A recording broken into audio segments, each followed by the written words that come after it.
तैयार हो जाइए बाजार के आखिरी 1.5 घंटे के एक्शन के लिए। हफ्ते के आखिरी दिन जहां कहीं कोई दूर दूर तक कमजोरी, रुकावट, थकावट के संकेत आसार है नहीं, तो इस मजबूती को बरकरार रखकर क्या और ऊपर दिन के हाई पर बंद हो पाएंगे या फिर आएगी थोड़ी मुनाफा वसूली। अगला हफ्ता रहेगा महीने की एक्सपायरी का, तो क्या करें आप अगले हफ्ते की तैयारी, और रिजल्ट सीजन है भरपूर एक्शन में, तो उस पर भी रहेगा फोकस। स्वागत है आप सबका फाइनल ट्रेड में। नमस्कार, मैं हूं अनिल सिंघवी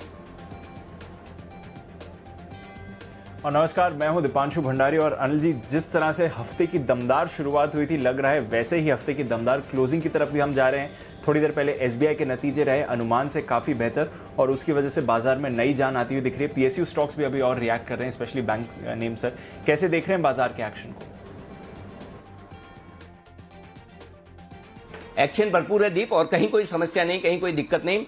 15,100 के ऊपर निफ्टी टिके रहने में कामयाब है, और अच्छी बात है जहां खुले वहां से हम लगातार ऊपर ही आते हुए दिखे। और इसीलिए 9:08 पर प्री ओपनिंग सेशन में यही हम बात कर रहे थे, जहां खुले वहीं खरीदिए, नीचे आए तो और लीजिए, स्टॉप लॉस मत लगाइए, खरीदने का ध्यान रखिए, और खरीदना ही खरीदना है। 34,100 के ऊपर बैंक निफ्टी भी। लेकिन एक मजे की बात देखिए, जो लेवल्स फाइनल आज के लिए देते 15,100 और 15,130, एग्जैक्टली उसी के आसपास 15,118 का हाई इंट्राडे में बनाया है निफ्टी ने। बैंक निफ्टी के लिए 34,150 का हाई फाइनल टारगेट था। 34,152 पर बैंक निफ्टी आज हाई बनाकर आया, तो एकदम परफेक्ट लेवल पर ट्रेड करता हुआ दिख रहा है। और जिन लेवल्स पर हम हैं, डेटा मेरे लिए तैयार होते दिख रहे हैं। और आमतौर पर वीकली एक्सपायरी के बाद जब मंथली एक्सपायरी आती है, तो वो मुझे इसलिए पसंद आती है कि मेरे पास भरपूर डेटा होते हैं, और थोड़ी देर में हम डेटा का विश्लेषण भी करेंगे, बताएंगे कहां आज बाजार बंद होंगे और क्या कुछ कल हो सकता है, अगले हफ्ते हो सकता है। लेकिन उससे पहले इसमें कोई डाउट नहीं कि बाजार बड़ी मजबूती के साथ ट्रेड कर रहा है। सारे के सारे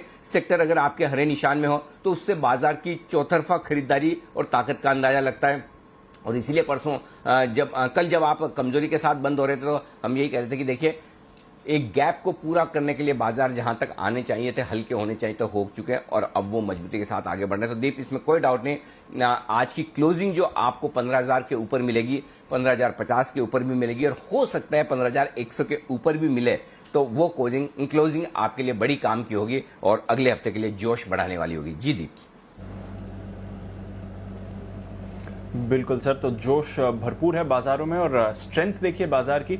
निफ्टी के 50 में से 46 स्टॉक्स इस समय आपको पॉजिटिव मोमेंटम में दिख रहे हैं। जो टॉप लूजर है पावर ग्रिड, उस पर भी मामूली 1% की ही गिरावट हो रही है, तो यानी कि लगभग सभी निफ्टी स्टॉक्स पर आपको अच्छा एक्शन दिख रहा है। और बैंक निफ्टी के तो सारे स्टॉक्स पॉजिटिव टेरिटरी में हैं ही। तो बढ़िया एक्शन बाजार का, और ढेरों स्टॉक्स भी हैं इस समय जो खबरों के दम पर रिएक्ट कर रहे हैं, और साथ ही आने वाले हफ्ते के लिए, आने वाले दिनों के लिए कुछ ट्रिगर्स के बारे में भी हमें जानना है। मानसी हमारे साथ तैयार है। Mansi, good afternoon. बताएं आने वाले दिनों के लिए कौन से ट्रिगर्स पर है नजर? जी दीपांशु, गुड आफ्टरनून। आज एक तो श्री सीमेंट, हिंडाल्को और जेएसडब्ल्यू स्टील निफ्टी स्पेस में नंबर्स जारी करेंगे। जेएसडब्ल्यू स्टील नतीजों के साथ इक्विटी के जरिए फंड जुटाने पर बोर्ड बैठक भी कर रहा है। वायदा बाजार में यूनाइटेड स्पिरिट्स, डॉक्टर लाल पैथलैब, कॉनकॉर के नंबर्स पर फोकस है। अनुमानित समय बाजार बंद होने के बाद इन कंपनियों के आने का है। इसके अलावा फुत्सी ग्लोबल इंडेक्स में बदलाव की घोषणा आज होगी। 18 जून से ये बदलाव जो है वो लागू होते हुए दिखेंगे। कल नतीजे अमारा राजा बैटरीज के वायदा बाजार में आएंगे। कुछ कैश की कंपनियां भी हैं जिनके नंबर्स पर फोकस रहेगा, जैसे टीवीएस इलेक्ट्रॉनिक्स, एमसीएक्स, अंबर एंटरप्राइजेस। सोमवार के दिन ग्रासिम निफ्टी स्पेस में अपने नतीजे पेश करेंगे। वायदा बाजार में रैमको सीमेंट और एमजीएल के नतीजों का इंतजार होगा। इस दिन ट्रिगर्स, अरविंद फैशन पर ध्यान रखिए। 65 रुपए प्रति शेयर के पार्टली पेड शेयर की किश्त भरने की आखिरी तारीख है ये। वहीं केनामेटल इंडिया 20 रुपए प्रति शेयर के अंतरिम डिविडेंड की एक्स डेट है, 25 मई इसकी रिकॉर्ड डेट होगी। लक्ष्मी मशीन वर्क्स डिविडेंड को लेकर 24 मई यानी सोमवार के दिन एक बोर्ड मीट करेंगे। और करडा कंस्ट्रक्शंस नतीजों के साथ शेयर विभाजन पर एक बोर्ड मीट होने जा रही है। ओके, तो अभी भी ढेरों नतीजे आना बाकी हैं, पर कुछ अहम ट्रिगर्स आने वाले दिनों के लिए जहां पर आपको रखनी है नजर। आइए, वरुण भी हमारे साथ तैयार हैं। वरुण, बताएं एसबीआई के नतीजे कैसे रहे हैं, बाकी जो कुछ नतीजे आए दिन में वो भी कैसे रहे हैं, और बाकी खबरों वाले शेयर्स कौन से हैं?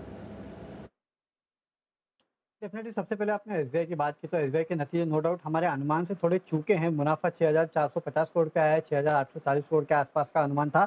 लेकिन इंटरनल जो है इसके फिर भी थोड़े ठीक ठाक लग रहे हैं, क्योंकि ग्रॉस एनपीएस देखे 5.44% से घटकर 4.98% पे आया है। तो इस लिहाज से अगर आप देखेंगे तो नंबर्स ठीक ठाक है और एनआईआई में भी अच्छी खासी बढ़ोतरी हुई है इस कंपनी को। इसके अलावा 4 रुपये प्रति शेयर का कंपनी ने डिविडेंड का ऐलान भी किया है। तो इंटरनल फिर भी ठीक ठाक लग रहे हैं, no doubt on the face of it. हमारे अनुमान से थोड़े कम है, लेकिन फिर भी मुनाफे में अच्छी खासी बढ़ोतरी हुई है। अगली बात करते हैं धानुका एग्री की। यहाँ पे नंबर्स अच्छे दिख रहे हैं, रेवेन्यूज अच्छे खासे बढ़े हैं, 227 करोड़ से बढ़ के 275 करोड़। एबिटा में बढ़ोतरी हुई है। मार्जिन देखिए 20% से बढ़ के 23.5%। मुनाफा 39 करोड़ से बढ़ के करीब 49 करोड़ के आसपास आया है। राणे मद्रास घाटा कंपनी का कम हुआ है, हालांकि घाटा अभी भी कर रही है कंपनी। कंसोलिडेटेड घाटा जो है 17 करोड़ से घटकर 15 करोड़ पे आया है। आय में अच्छी खासी बढ़ोतरी हुई है, 286 करोड़ से बढ़कर 4112 करोड़।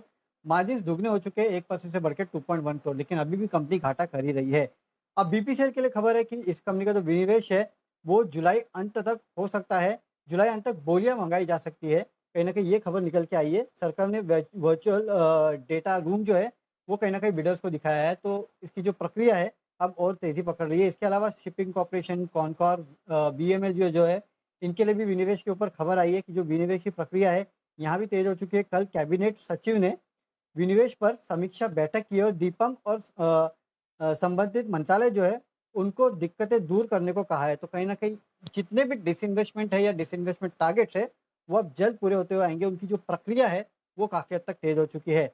एसबीआई के लिए और एक खबर है कि इस कंपनी का जो इंटरनेट है योनो बैंकिंग जो है वो कल कुछ घंटे तक बंद रहने वाला है। एक्चुअली वो सैटरडे और संडे यानी कि शुक्रवार और शनिवार को कुछ घंटों के लिए बंद रहेगा। इसके अलावा एक और न्यूज़ है, वो ये है कि गोवा में कोरोना का जो कर्फ्यू है उसको बढ़ा दिया गया है 31 मई तक। और येस बैंक के लिए खबर है कि 1 करोड़ 35 लाख शेयर्स के इस कंपनी में काफ़ी बड़े सौदे हुए हैं।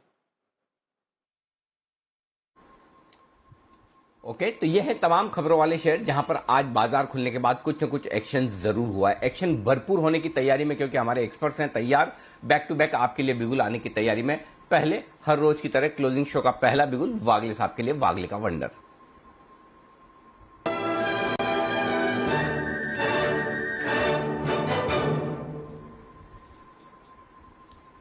जी वागले साहब बताएं सर। Good afternoon Deepanshu. अभी मेरे रडार पर एक कैश स्टॉक आया है और ये फंडामेंटली कवर हो चुका है, तो स्टॉक अच्छा है। स्टॉक है नैस्को फार्मा। ये एक multiple resistance inverse head and shoulder के पैटर्न से निकल रहा है। 957.58 का जो लेवल है, अभी भाव है 963। एक 20 रुपए का आपका स्टॉप लॉस होगा 943.42 का। और मुझे लगता है ये 1 से 2 दिनों में सोमवार मंगलवार तक 1025 तक जाना चाहिए, 102025 तक। तो 20 रुपए की रिस्क होगी, 60 रुपए का रिवॉर्ड होगा। इसमें 1 से 2 महीने का व्यू लेते हैं तो ये सब 1200-1220 तक जाना चाहिए। बहुत ही अच्छा पैटर्न है। क्या बात है, 1220 तक के टारगेट के लिए 2 महीने के लिए होल्ड करें और शॉर्ट टर्म टारगेट है तो 1025। यहां से भी लगभग 60 रुपए की तेजी और आपके लिए बन सकती है। ये राय है नेटको फार्मा पर वागले साहब की तरफ से। फार्मा शेयर है भरपूर एक्शन में और इस स्टॉक में फंडामेंटल तो देखने की जरूरत है नहीं, वागले साहब ने भी जैसा कह ही दिया है। आइए अगला बिगुल सिमी जी के लिए, सिमी जी का super hit non stop share.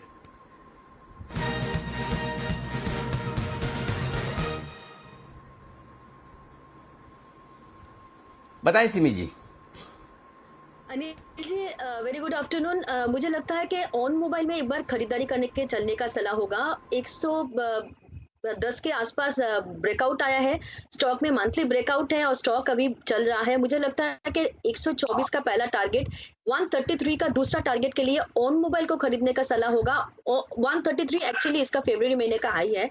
अगर ये क्रॉस हो जाएगा तो 150 का तीसरा टारगेट के लिए ऑन मोबाइल को खरीद कर चलिए।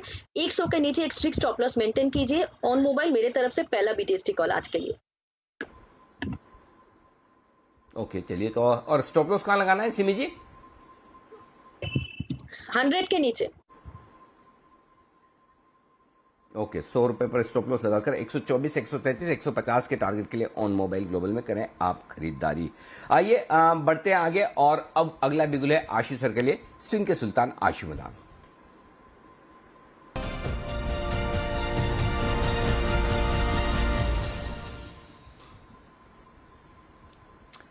बताएं सर आशु जी, आपकी favourite pick.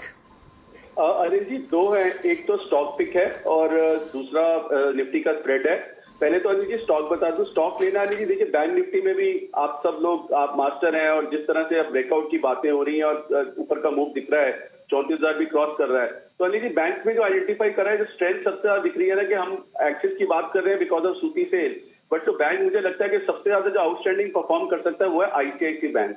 Anil ji ICIC bank 635-36 का फ्यूचर चल रहा है, 620 के स्टॉप से आईसीआईसी बैंक को लेना है और मुझे लगता है कि आने वाले कुछ ही दिनों में और शॉर्ट टर्म में ही 670-80 रुपए का टारगेट आईसीआईसी बैंक का आ सकता है।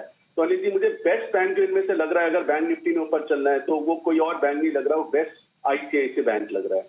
और अनिल जी एक निफ्टी का स्प्रेड है, उसके लिए मुझे 1 मिनट और भी चाहिए होगा थोड़ा लास्ट वीक की निफ्टी की भी बात करने के लिए, अगर कहते हैं तो अभी दे दूं, अगर किसी की कॉल नहीं है तो अगर कहेंगे तो 1 मिनट बाद दे दूंगा। अरे शुभ काम में देरी कैसी, प्लीज सर बताएं। अनिल जी देखिए निफ्टी का टारगेट फिर वही 15,300 है। अनिल जी अब पिछली बार भी 4 दिन पहले भी हमारी बात हुई थी, तब भी 15,300 का टारगेट था। तो अनिल जी स्प्रेड का मैं ये फिर बताना चाहता हूँ कि 2 चीजें कि जितनी बार अनिल जी पिछली बार भी 3 दिन से वो टारगेट 15,300 का है, सारी जिसने कॉल्स ली 15,100 ली, 15,000 ली, 14,000 ली, अनिल जी 1.5 दिन के अंदर या 1 दिन के अंदर आप देखिए वो सारा नीचे आता गया, जीरो कर दिया और 4 घंटे के अंदर भी 4 घंटे शाम के 4 घंटे के अंदर आज हम फिर 15,100 खड़े हो गए। तो अनिल जी मैं इसलिए बोलता हूँ कि जो जितना फेवर वो प्लेन वनीला कॉल करती है उतना वो लॉस भी देके जाती है और हम वहां के वहां खड़े हो जाते हैं, इसलिए मैं बार बार स्प्रेड देता हूँ। और अनिल जी इसके कनेक्शन में एक और चीज बताता हूँ, पिछले हफ्ते एक हमने स्प्रेड दिया था 14,600 850 जो कि 15,100 तक सेफ था और अनिल जी 15,100 के ऊपर उसमें अनलिमिटेड लॉस होना था, 15,100 से ऊपर हम कुछ घंटे 1-2 घंटे के लिए खड़े भी हो गए थे और अनिल जी एक्सपायरी देखिए 14,900 कहाँ हुई। मैं उसका ब्राउनी पॉइंट नहीं ले रहा हूँ कि वो पीक जैकपॉट पे हुई, लेकिन मैं बता रहा हूँ कि वो स्प्रेड की इंपॉर्टेंस इतनी होती है कि वो आपको मतलब स्प्रेड पूरा रूम भी दे देता है और बचाता है। तो अनिल जी आज का स्प्रेड भी सेम व्यू निफ्टी 15,300 15,500 इस रेंज में जा सकता है। तो अनिल जी 15,000 की इन द मनी कॉल लेनी है, 15,000 की Anil ji in the money call लेनी है जिसका भाव 200 के अराउंड चल रहा है और 15,250 की अनिल जी 2 कॉल बेचनी है और इस कॉस्ट की स्प्रेड आएगी अनिल जी 70 रुपए। मैं फिर बोल रहा हूँ अनिल जी 15,000 की 1 कॉल लेनी है, 15,250 की 2 बेचनी है, इस स्प्रेड की कॉस्ट आएगी 70 रुपए। 70 रुपए का मतलब अनिल जी 15,000 70 रुपए पे आपने फ्यूचर ले लिया। निफ्टी ऑलरेडी कैश का भाव है 15,100, तो आप इंदा मनी इसलिए ले रहे हैं कि अनिल जी फिर मैं फ्यूचर लेना चाहता हूँ, फिर 15,300 500 के लिए लेना चाहता हूँ, लेकिन प्रोटेक्ट ये करना चाहता हूँ अनिल जी हम जितना मर्जी राइट हो वो 1 घंटा 2 घंटे भी रॉन्ग होते हैं ना तो कॉल पुट के प्रीमियम बिल्कुल जीरो हो जाते हैं। तो अनिल जी फिर बोलता हूँ कि मार्जिन इंपॉर्टेंट है। हम सब लोग सोचते हैं कि प्लेन वनीला कर लें, उसमें पैसे आते हैं जरूर ज्यादा आते हैं, लेकिन जब जाते हैं तो अनिल जी पूरा जीरो चले जाते हैं। तो ये स्प्रेड अनिल जी व्यू अभी भी 15,300 से 500 निफ्टी का है। ओके, तो 15,300 से 500 की निफ्टी की रेंज आ रही है, पर स्प्रेड के जरिए इसको आप खेल सकते हैं। 15,000 की कॉल खरीदें, उसके सामने 15,250 की 2 कॉल्स बेचें, कुल लागत 70 रुपए की आएगी इस स्प्रेड पर। आशुष जी से कुछ और कॉल्स भी लेंगे, स्टॉक्स पर भी बात करेंगे, पर किरण जी भी हमारे साथ तैयार हैं और बिगुल उनके लिए किरण का कमाल।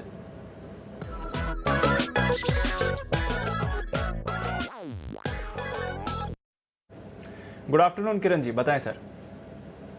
आफ्टरनून दीप, आफ्टरनून अनिल जी।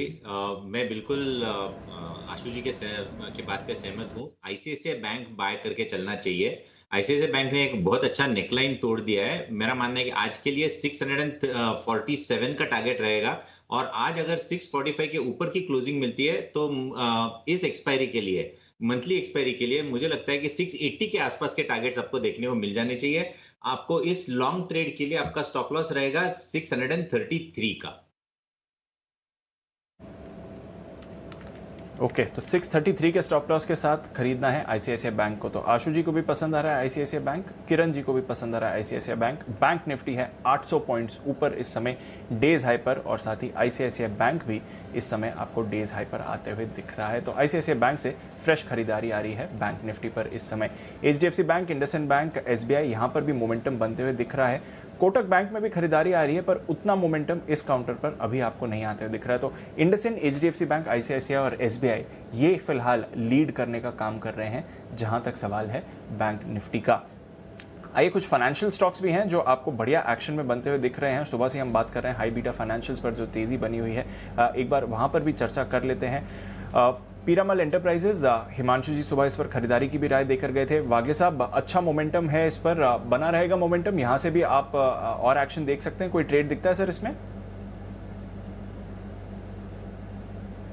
ऐसा लग रहा है 1730-35 में मेरे रडार पर आया था, एक 20-25 रुपए की आई, लेकिन इसमें आप आज के दिन में मुँह आया ये कह नहीं सकते। लेकिन अगर पोजिशनल लेना है तो मैं अभी भी बिना बिल्कुल बजाय मैं कॉल देने को तैयार हूँ। 1736 का करंट भाव है, यहाँ से लेकर 1730 तक बाय करिए। 1715 का आपका स्टॉप लॉस होगा, एक 20-22 रुपए की रिस्क होगी। मुझे ये 2 से 3 दिनों में 1820-1840 तक जाते हुए दिखता है। पैटर्न बहुत ही बढ़िया है। ओके, तो पैटर्न बहुत बढ़िया है, अपॉर्चुनिटी भी बन रही है। यहाँ से 100 रुपए तक की तेजी पिरामिल में आपको आती हुई दिख सकती है, तो डेफिनेटली स्टॉक पर रखिए रेडार पर, और जब भी ब्रेकआउट के संकेत आएंगे हमारे एक्सपर्ट से कॉल भी आपके लिए आती हुई दिखेगी। मैक्स फाइनेंशियल, कुणाल जी आप जरा इस पर राय दें, यहाँ पर एक्शन बनते हुए दिख रहा है, बाकी फाइनेंशियल्स की तरह डेज हाई पर तो नहीं है बट 900 के ऊपर गया है, क्या मैक्स फाइनेंशियल पर भी कोई ट्रेड बनता है सर?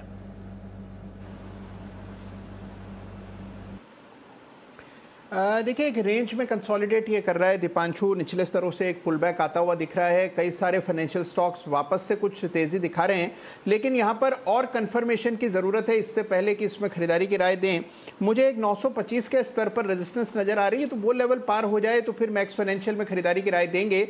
लेकिन एक खरीदारी की राय मेरे और राकेश जी के पास है, तो अगर चार्ट कॉर्नर का बिगुल बजवा दें दीपांशु, तो खरीदारी की राय देना चाहते हैं। बिल्कुल सर, आपकी भी खरीदारी की राय देते हैं। चलते हैं चार्ट कॉर्नर के लिए राकेश जी, कुणाल जी के पास।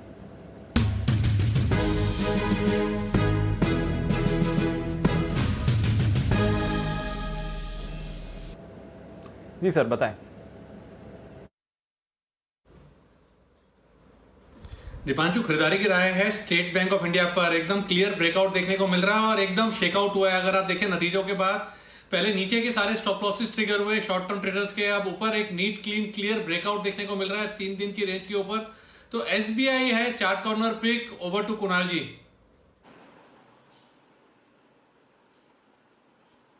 देखिए दीपांशु, सबसे अच्छी बात एसबीआई के चार्ट पर यह है कि लॉन्ग टर्म चार्ट्स भी बहुत ज़बरदस्त हैं, और लॉन्ग टर्म चार्ट्स में भी एक मेजर सपोर्ट से बाउंस होकर के स्टॉक वापस से ऊपर के लेवल्स दिखाएगा।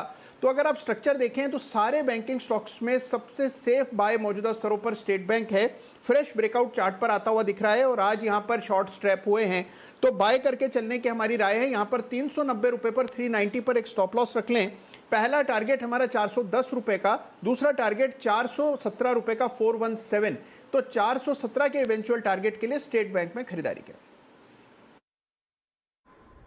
ओके, स्टेट बैंक में करें खरीदारी। ये राय कुणाल जी और राकेश जी की। नतीजों के बाद दमदार एक्शन होता हुआ दिख रहा है। बैंक निफ्टी की लीडरशिप भी आती हुई दिख रही है यहां पर एसबीआई से। अब 34,200 के पार निकलता हुआ, और निफ्टी भी 15,130 15,140 की रेंज में 2 बार टॉप बनाया इस हफ्ते, वापस से वहीं पहुंचता हुआ दिख रहा है। ऐसे में अपनी लाइफ लाइन यूज कर रहे हैं विश्वेश जी, फोन अ फ्रेंड, एक स्पेशल कॉल के लिए सुबह भी हमारे साथ जुड़े, अभी फिर से तैयार।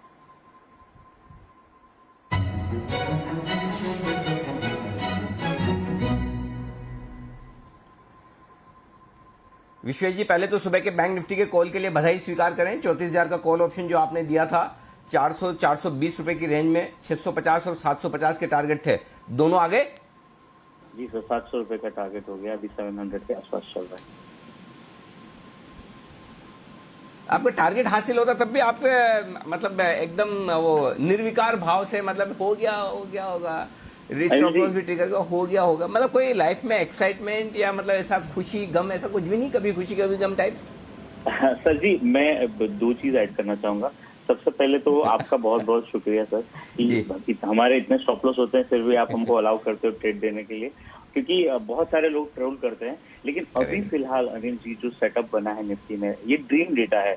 मतलब जिस हिसाब से निफ्टी के 15,100 के पुट में हुआ है एडिशन, जिस हिसाब से total 1,38,00,000 share put side addition है, मुझे लग रहा है Nifty is clearly heading for 15,500। ये मैंने 2 दिन पहले भी व्यू दिया था, उसके बाद थोड़ा कंसोलिडेट हुआ, अभी चल रहा है। मुझे लग रहा है बैंक निफ्टी 35 और निफ्टी 15,500 की ओर जा रहा है। तो निफ्टी का 15,000 का कॉल ऑप्शन जो करीबन 200 रुपए के आसपास चल रहा है, इन द मनी है थोड़ा सा। वीकेंड है और मूव काफी बड़ा है तो डेल्टा प्ले करना चाहते हैं, तो मुझे लगता है वहां खरीदारी करनी चाहिए। जिस हिसाब से सेटअप है मुझे लगता है अनिल जी बहुत जोर से मूव आना चाहिए निफ्टी में। तो स्टॉप लॉस 170 का, 300 और 350 के टारगेट के, निफ्टी का 15,000 का कॉल ऑप्शन।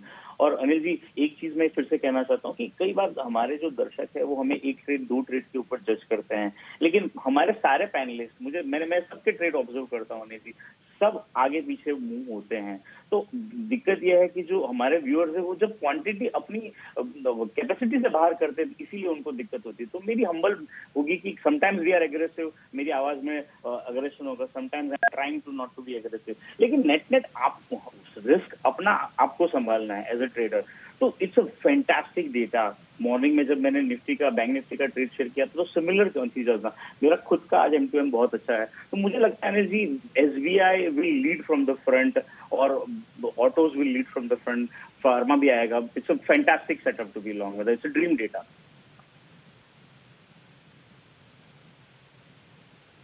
बढ़िया, बहुत बढ़िया। 15,000 का कॉल ऑप्शन खरीदारी करने की राय है आपके लिए। माफ कीजिएगा, 15,000 का in the money call option लेना, 15,000 वाला? जी सर, 15,000 का कॉल ऑप्शन लेना है, क्योंकि उसका रीजन समझिए अनिल जी, अगर मैं 200-300 पॉइंट का मूव निफ्टी पे एक्सपेक्ट कर रहा हूँ, आप समझिए, तो मैं वो ऑप्शन लूंगा जो मुझे 0.6, 0.7, 0.8 का डेल्टा दे, जो इन द मनी देता है। दूसरी चीज, मुझे वहां थीटा रिलेटिवली कम हो जाता है क्योंकि जो उसकी इंट्रिंसिक वैल्यू ज्यादा होती है। तो अगर थोड़ा बहुत गिरावट भी आती है तो और ऐड करना चाहिए, क्योंकि अनिल जी बहुत बड़ा कंसोलिडेशन ब्रेकआउट हुआ है 2 मंथ का with a breakaway gap, मतलब गैप था वो फिल नहीं होके अभी ऊपर चला। फाइनेंशियल मार्केट्स में जो क्रिप्टो करेंसीज में अनवाइंडिंग हुई थी वो रिस्क भी ऑफ हो गया। मुझे लगता है our market is heading much higher from the current level. I would not be surprise कि हम लोग नया हाई बनाए और इनफैक्ट 16,000 भी चले जाए। तो बढ़िया, आपके मुंह में घी शक्कर का मिक्सचर 16,000 की तरफ बढ़ेंगे। और हम सुबह ये बात कर रहे थे कि एक बार 15,200 के ऊपर क्लोज होने दे, फिर 15,500 भी दिखेगा और 16,000 की तरफ तेजी से बढ़ेंगे भी। और वही बात है डेटा देखकर अब आपके सामने विश्वेश जी भी कर रहे हैं, तो बहुत ही बढ़िया। आशु जी कुछ कहना चाहते हैं शायद इस पर? आशु जी, विशेष टिप्पणी विशेष जी पर?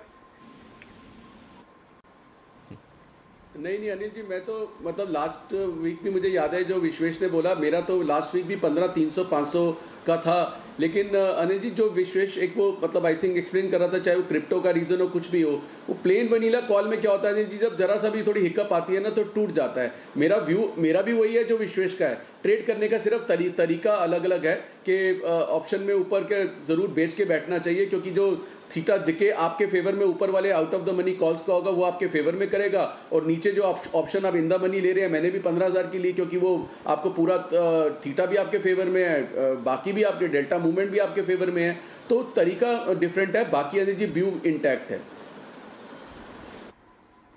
बिल्कुल ठीक बात है, तरीका अलग अलग है, लेकिन प्लेन ऑप्शन ट्रेड करने के लिए सबसे बेस्ट आपके साथ हैं 2 एक्सपर्ट, जय ठक्कर और विश्वेश चौहान, जिनके ऑप्शंस की स्ट्रेटेजी का स्ट्राइक रेशियो गजब का है। तो वहां पर भी आप आराम से उन्हें फॉलो करके ट्रेड कर सकते हैं। 2 बिगुल है बैक टू बैक। पहले सिमी जी के लिए, सिमी के नॉन स्टॉप शेयर।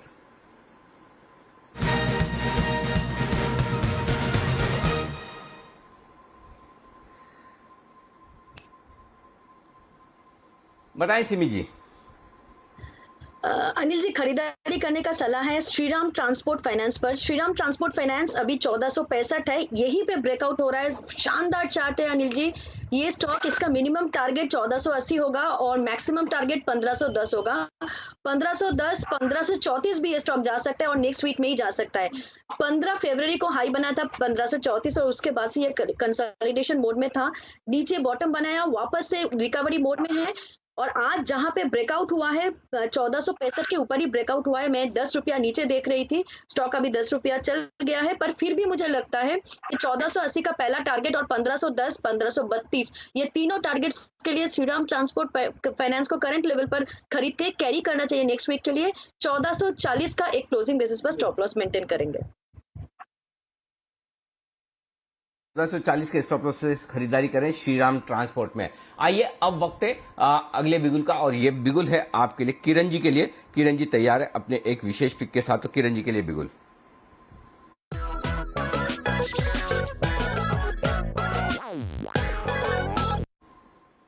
जी किरण जी बताएं सर। अनिल जी, एक बहुत ही बेहतरीन inverted head and shoulder pattern form हुआ है बैंक निफ्टी पे इसके लिए बैंक निफ्टी पे फ्यूचर्स बाय करने की सलाह है। करंट लेवल है 34,400 के से लेके 250, ये रेंज रहेगा आपका बाइंग का। आपका स्टॉप लॉस रहेगा 34,150 का, और अगली एक्सपायरी यानी अगले गुरुवार का एक्सपायरी के लिए मेरा टारगेट है 35,400। तो इधर से लगभग 1000 पॉइंट की रैली आपको बैंक निफ्टी में देखने को मिल जानी चाहिए। उसके साथ साथ और एक बिगुल चाहिए मुझे, स्टॉक स्पेसिफिक ब्रेकआउट अभी अभी मिलता नजर आ रहा है उसके लिए। स्टॉक्स पे 35,400 कितना बताया आपने टारगेट? 35,400, 1000 पॉइंट ऊपर, 1000 पॉइंट ऊपर अनिल जी। देखिए आईसीआईसीआई बैंक परफॉर्म कर रहा है, एचडीएफसी, किरण जी आप, एसबीआई, अब ये सारे के सारे बैंक्स किरण जी आप चाहते क्या हैं?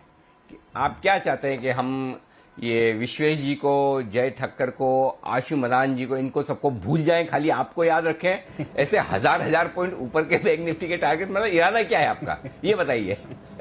अनिल जी देखिए, जो प्राइस पैटर्न है वो बहुत बेहतरीन है। देखिए मार्च महीने से जो कंसोलिडेशन का उसका ब्रेकआउट मिल रहा है, मार्च महीने से यानी 2-2.5 महीने का जो अगर कंसोलिडेशन का ब्रेकआउट मिलता है तो उसके टारगेट्स भी बड़े होते हैं। इसलिए मैं फ्यूचर्स की बात कर रहा हूं, क्योंकि रिस्क टू रिवॉर्ड रेशो में भी बेहतरीन बैठ रहा है ये।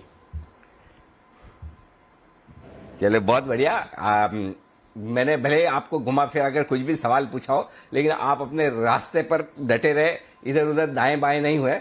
आपने पूरी तरह से चार्ट पे ही बात की। तो चलिए, बैंक निफ्टी 1000 पॉइंट ऊपर के टारगेट आते दिख रहे हैं। और आपको मैं बता दूं, आज अगर हम 34,287 234,287 जिसके आसपास हम हैं, कहां हैं एग्जैक्टली, वहीं पर 34,275 के आसपास, राउंड फिगर में 34,300 मान लीजिए, ठीक है। 34,300 के ऊपर बंद होते तो ये वैसा ही ब्रेकआउट होगा जो 15,044 के पार निकलकर निफ्टी जब बंद हुआ, यानी कि प्रीवियस हाई को पार करके निकला। और अब आप देखिए निफ्टी में कितनी तेजी और मजबूती आती दिखी। करेक्शन आया तो भी एक दिन का छोटा सा वापस ऊपर। सिमिलरली 34,300 के ऊपर बैंक निफ्टी अगर आज बंद हो जाता है तो बहुत ही कमाल का, शानदार, बहुत ही बेहतरीन ब्रेकआउट होगा। क्योंकि आज सुबह भी मैंने कहा कि अगर कोई शॉर्ट करना चाहते हैं तो 34,150 तक करें और 34,300 का स्ट्रिक्ट स्टॉप लॉस रखें, क्योंकि रुकना है, अटकना है तो यही लेवल सही है। लेकिन ऐसा लग रहा है उसे पार करने की तैयारी हो रही है। तो अगर आज 34,300 के ऊपर बंद होता है तो बहुत ही कमाल का ब्रेकआउट आपके लिए होता दिखेगा। थोड़ी देर में एक बड़ी और एक्सक्लूसिव खबर की तरफ भी हम फोकस करेंगे। हमारे संवाददाता चेतन भूटानी भी हमारे साथ जुड़ेंगे, तब हम उनसे बातचीत भी करेंगे। लेकिन इसमें कोई डाउट नहीं, जो स्टॉक्स में एक्शन बनता हुआ दिख रहा है उस पर एक बार राय ले ली जाए। इस पर मेरे ख्याल से बैंक निफ्टी पर कोई हमारे जी किरण जी, आप कुछ और कहना चाहते हैं? नहीं जी, मेरे को और एक बिगुल चाहिए था, और एक स्टॉक स्पेसिफिक ब्रेकआउट मिल चुका है इसके लिए। अच्छा हाँ, वो तो रहे। अच्छा, किरण जी के लिए बिगुल, किरण का कमाल।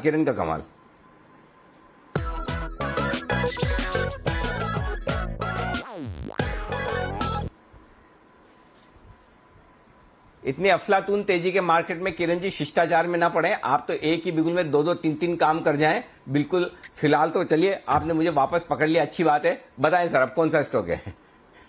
देखिए श्रीराम ट्रांसपोर्ट फाइनेंस, इसने भी एक बहुत अच्छा ब्रेकआउट दिया है। पिछला स्विंग टॉप इसने क्रैक किया है, तो मेरा मानना है, और बहुत अच्छे वॉल्यूम्स के साथ, तो मेरा मानना है कि ये भी अगले गुरुवार तक के लिए होल्ड करने की सलाह है। अभी 1477 के आसपास है, 1458 का स्टॉप लॉस रहेगा और टारगेट 1520 से लेके 1530, ये बड़े टारगेट्स के लिए श्रीराम ट्रांसपोर्ट फाइनेंस बाय करने की सलाह है। यह है राय आपके लिए श्रीराम ट्रांसपोर्ट फाइनेंस में। अभी सिमी जी ने भी इसी स्टॉक पर खरीदारी करने की राय दी थी और यहीं पर खरीदारी की राय आती दिख रही है। किरण जी की तरफ से भी 1458 का स्टॉप लॉस लगाएं और हाँ 1520, 1530। ये मैंने सोचा कि दो टारगेट कहां से आ गए दोनों की। हमारे मतलब हमारी पीसीआर टीम भी इतनी फास्ट एक्सपर्ट है, दोनों एक साथ। वेरी गुड, बहुत बढ़िया। चलिए आइए सिमी जी के लिए बिगुल, सिमी के non stop share.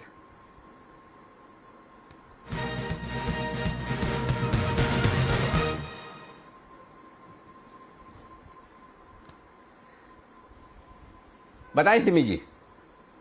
Anil ji, इस बार एक छोटा स्टॉक लेके आई हूँ, बस स्टॉक छोटा बोल के उसको नजरअंदाज मत कीजिए। स्टॉक में अगर रैली आता है तो 10-20% का रैली एक ही दिन में आता है। स्टॉक का नाम है एनसीसी। सुमित जी को मिस कर रहे हैं। सुमित जी का स्टॉक है एनसीसी, 85-86 के आसपास अभी मेंटेन कर रहा है। 91 का मिनिमम टारगेट के लिए एनसीसी को खरीद कर चलने का सलाह होगा। सिर्फ 99 तो एक आध दिन का ही टारगेट है। मैं इसमें 100 रुपया का टारगेट एक्सपेक्ट करती हूँ। करंट लेवल पर खरीदने से 82 का स्टॉप लॉस मेंटेन करेंगे। 85 से स्टॉक अभी 87 हो गया अनिल जी। स्टॉक में ऑलरेडी तर्क लग गया है। चलिए, यहां पर राय आपके लिए खरीदारी की एनसीसी पर सिमी जी की तरफ से, और यही स्टॉक है कुणाल जी, राकेश जी को भी पसंद, उनके लिए भी बिल्कुल।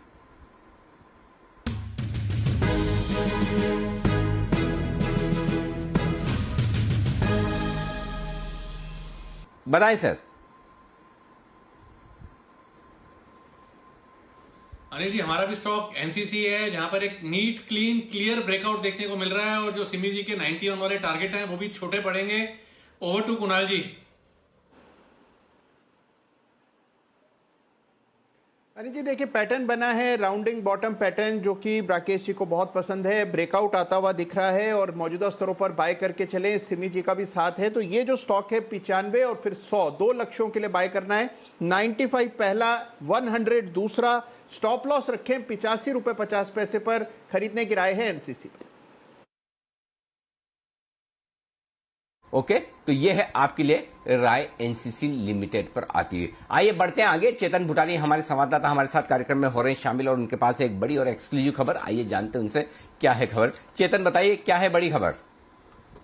Very good afternoon sir. ये जो खबर है ये टायर कंपनीज के लिए बहुत अच्छी खबर यहाँ पे आते हुए। इनफैक्ट भारत सरकार ने ड्राफ्ट नोटिफिकेशन भी इशू कर दिया है, एंड जो मेरे सोर्सेज इस पे बता रहे हैं वो एक्सक्लूसिव इन्फॉर्मेशन ये है कि आने वाले समय में टायर कंपनीज के दाम बढ़ सकते हैं। टायर कंपनीज अपने दाम बढ़ा सकती हैं, क्योंकि गाड़ियां, मिनी बस, हैवी व्हीकल्स के टायर के सेफ्टी स्टैंडर्ड्स को road transport and highways ministry और इम्प्रूव करने की फिराक में है। इनफैक्ट उन्होंने नोटिफिकेशन में ये भी चाहते हैं कि जो यूरोपियन स्टैंडर्ड्स हैं उसको मीट किया जाए। तो जिसके चलते जब मैंने अपने सोर्सेज से बातचीत करी, इंडस्ट्री के सोर्सेज से बातचीत करी, तो उन्होंने मुझे ये बताया कि इंडियन कंपनीज जैसे अपोलो टायर्स, सीएट, जेके टायर्स, एमआरएफ, ये सब बहुत केपेबल है एक्सपोर्ट्स में। तो यही वो एक्सपोर्ट का माल हिंदुस्तान में प्राइस इंक्रीज करके बेच सकती है, जिसके चलते आने वाले समय में अक्टूबर 2021 में जो एग्जिस्टिंग टायर नॉर्म्स हैं उसको प्राइस इंक्रीज करके बेचा जा सकता है, और जो नए मॉडल्स हैं आएंगे उसको प्रेजेंटली अक्टूबर 2021 से लागू करने का प्रस्ताव है, और जो एग्जिस्टिंग टायर मॉडल्स है उसको अक्टूबर 2022 से लागू करने का प्रस्ताव है।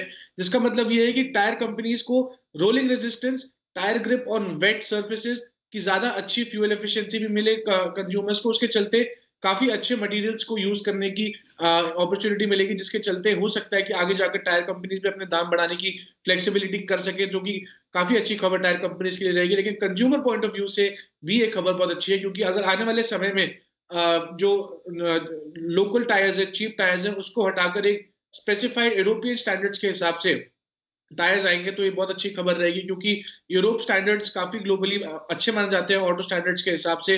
तो आने वाले समय में हम एक्सपेक्ट कर सकते हैं कि अगर ये नोटिफिकेशन फाइनल अप्रूव हो गया और ये नोटिफाई हो गया, तो अक्टूबर 2021 से हम एक्सपेक्ट कर सकते हैं टायर के प्राइसेस बढ़े और अच्छी क्वालिटी के टायर्स हिंदुस्तानी मार्केट्स में आएंगे। ओके, तो ये है टायर कंपनियों के लिए अच्छी खबर, जहां पर नए नियम आते हुए दिख रहे हैं, जिसके चलते टायर कंपनियों के लिए अपने प्रोडक्ट्स की डिमांड बढ़ने के पूरे आसार है। और इन टायर कंपनियों में एक स्टॉक जो अच्छी मजबूती दिखाने के संकेत दे रहा है, अपोलो टायर्स। जरा इसी पर राय ली जाए अपोलो टायर्स पर कि इसके चार्ट्स कैसे दिख रहे हैं। सिमी जी बताएं इसके चार्ट्स।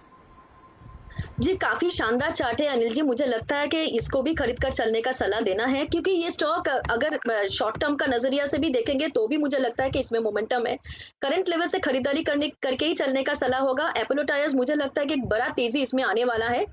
एक कंसोलिडेशन फेज में है। ब्रेकआउट इसमें 226, 227 के ऊपर आएगी। जब ये 226, 27 का लेवल क्रॉस करके आगे निकलेगा, तब इसमें 234, 36 तक का भी टारगेट आ सकता है। फिलहाल करंट लेवल पर जो खरीद रहा है उनके लिए मेरा स्टॉप लॉस होगा 210, और फ्रेश ब्रेकआउट 226, 27 के आसपास आएगी। एक कंसोलिडेशन फेज में है, पर इसमें भी खरीदारी करके चलने का ही सलाह होगा। बिल्कुल 100 डेमा के ऊपर मेंटेन कर रहा है, कभी भी चलेगा। ओके,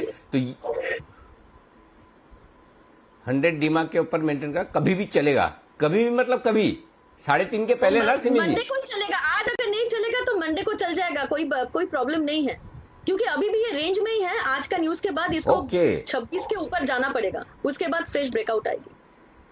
अब 217 216 का रेंज से 226 भी अपोलो टायर्स के लिए बहुत बड़ा लेवल ही है अनिल जी। यहाँ से अगर 226 भी जाता है तो भी बहुत बड़ा माना जाएगा। हाँ बिल्कुल, 10 रुपए बढ़ना मतलब अपोलो टायर के लिए अच्छा माना जाएगा। 4% 5% का अपसाइड, बहुत बढ़िया। तो ये है सिमी जी का पूरा विश्लेषण अपोलो टायर पर आपके लिए। आइए सेठी साहब तैयार है, सेठी साहब की शॉर्ट टर्म पिक्स ले लेते हैं। सदाबहार सेठी साहब।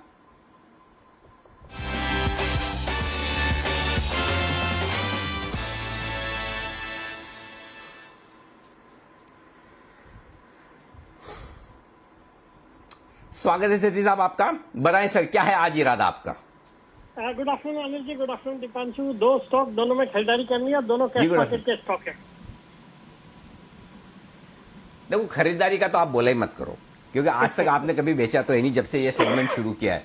किसी दिन बेचने का मन हो तो वो पहले तो आप नोटा इस्तेमाल करते हो, आज कुछ नहीं दूंगा, बहुत एक्सट्रीम सिचुएशन है। मुझे याद है शायद एक बार आपने दिया होगा तो दिया शॉर्ट, आज तक कभी नहीं दिया ना।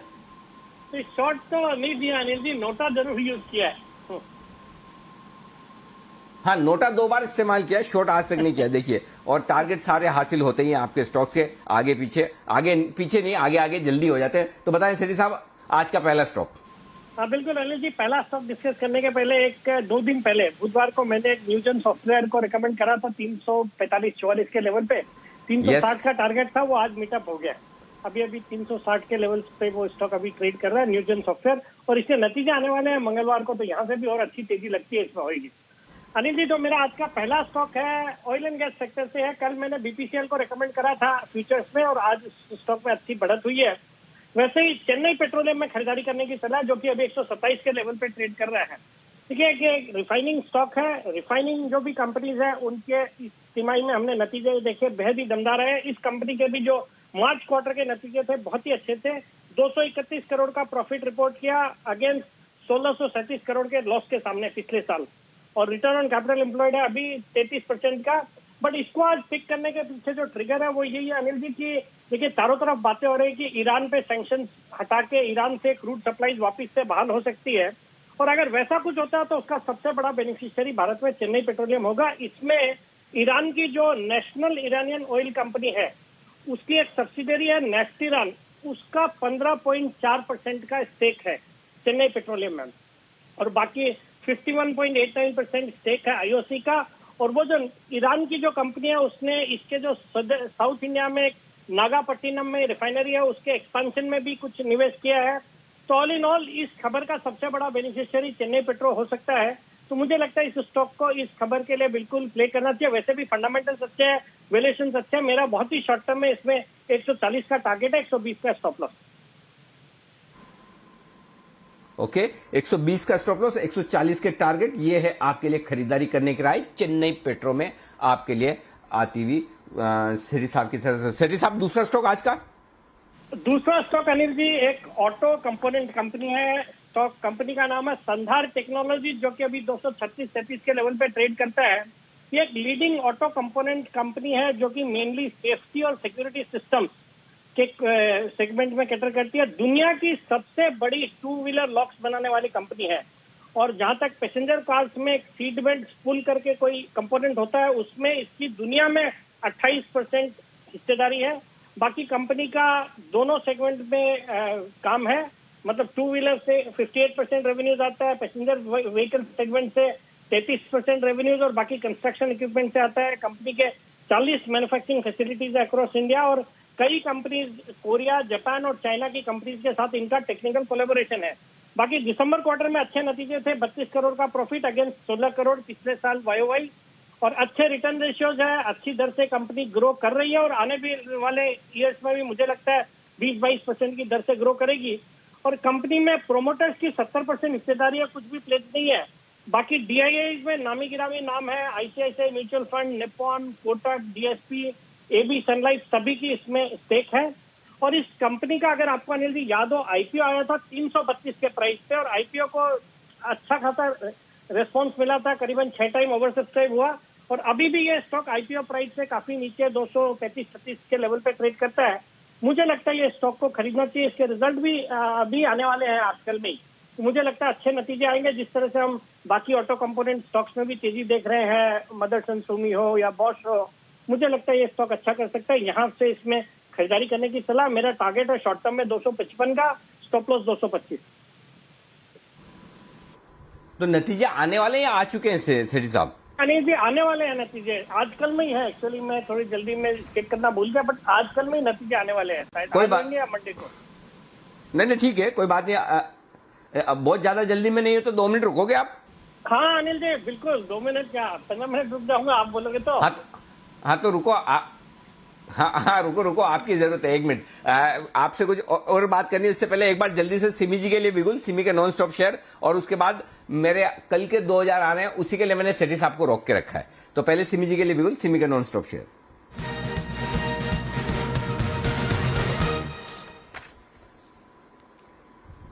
बताइए सिमी जी।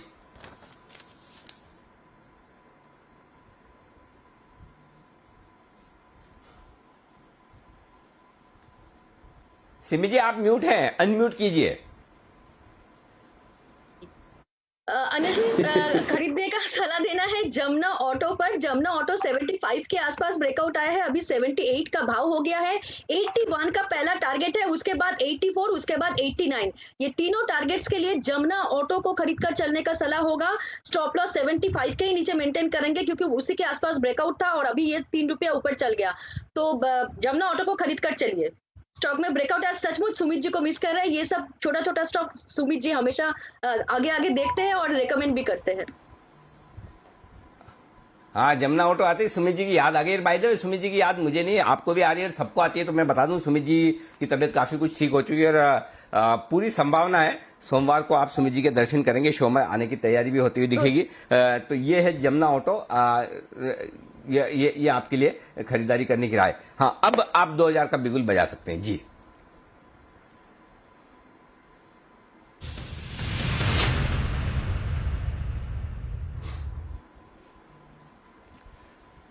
तो अब खरीदारी करने की राय है एमआरपीएल पर। 50 रुपए, 50.5 रुपए के आसपास स्टॉक ट्रेड करता हुआ दिख रहा है एमआरपीएल, और यहां पर खरीदारी करने की राय है 48 रुपए के स्टॉप लॉस के साथ। और जो चेन्नई पेट्रो में खरीदारी करने की राय सेठी साहब दे रहे थे, वहीं से मैंने इंस्पायर होके, अच्छा चेन्नई पेट्रो में न सिर्फ सेठी साहब की राय थी, बल्कि चेन्नई पेट्रो आज सुबह खरीदारी करने की राय कुणाल जी, राकेश जी ने भी दी। कुणाल जी तो सुबह वाले सत्र में नहीं थे, लेकिन राकेश जी की तरफ से भी स्पेशल पिक के तौर पर आया। तो ये सारे पेट्रोलियम रिलेटेड शेयरों में कुछ न कुछ बढ़िया और बड़ा एक्शन होता हुआ दिख रहा है। ओएनजीसी मजबूत दिख रहा है। हमें लगता है एमआरपीएल के भी नंबर जो दमदार आए, उसके बाद यहां भी तेजी की तैयारी है। 53, 55 दो छोटे टारगेट लेकर चले यहां पर ट्रेडिंग के लिहाज से, और बाकी तो पुराने टारगेट आपके इन्वेस्टमेंट के लिहाज से 58-60 रुपए के हैं ही, वो तो रखने ही चाहिए पोजिशनली। लेकिन छोटे टारगेट 53 और 55 के टारगेट के लिए एमआरपीएल में भी खरीदारी करने की राय है। तो सेठी साहब, मैंने आपको इसी के लिए रोक के रखा था।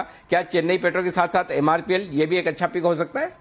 हाँ बिल्कुल अनिल जी, पूरा सेक्टर ही एकदम बुलिश ट्रेंड पे है, तो बिल्कुल बहुत अच्छा पिक है और मुझे लगता है डेफिनेटली अच्छा करेगा। और अनिल जी, संधार टेक्नोलॉजीज देखिए, मेरे टारगेट से 255 के 265 के हाई करके अभी 255 का लेवल ऑलरेडी आ चुका है। स्टॉक में टारगेट अचीव हो गए।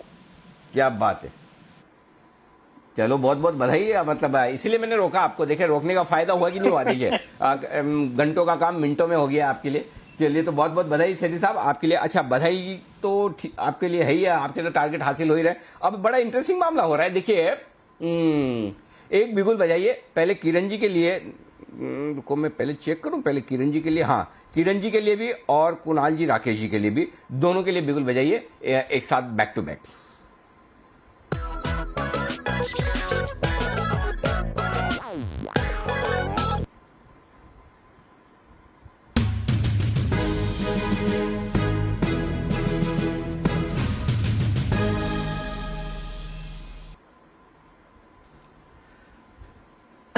आप तीनों को करना होगा थोड़ा सा इंतजार, क्योंकि एक बार हिंडाल्को के नतीजे आ गए, उसके बाद मैं आपसे आपकी पिक लेता हूं।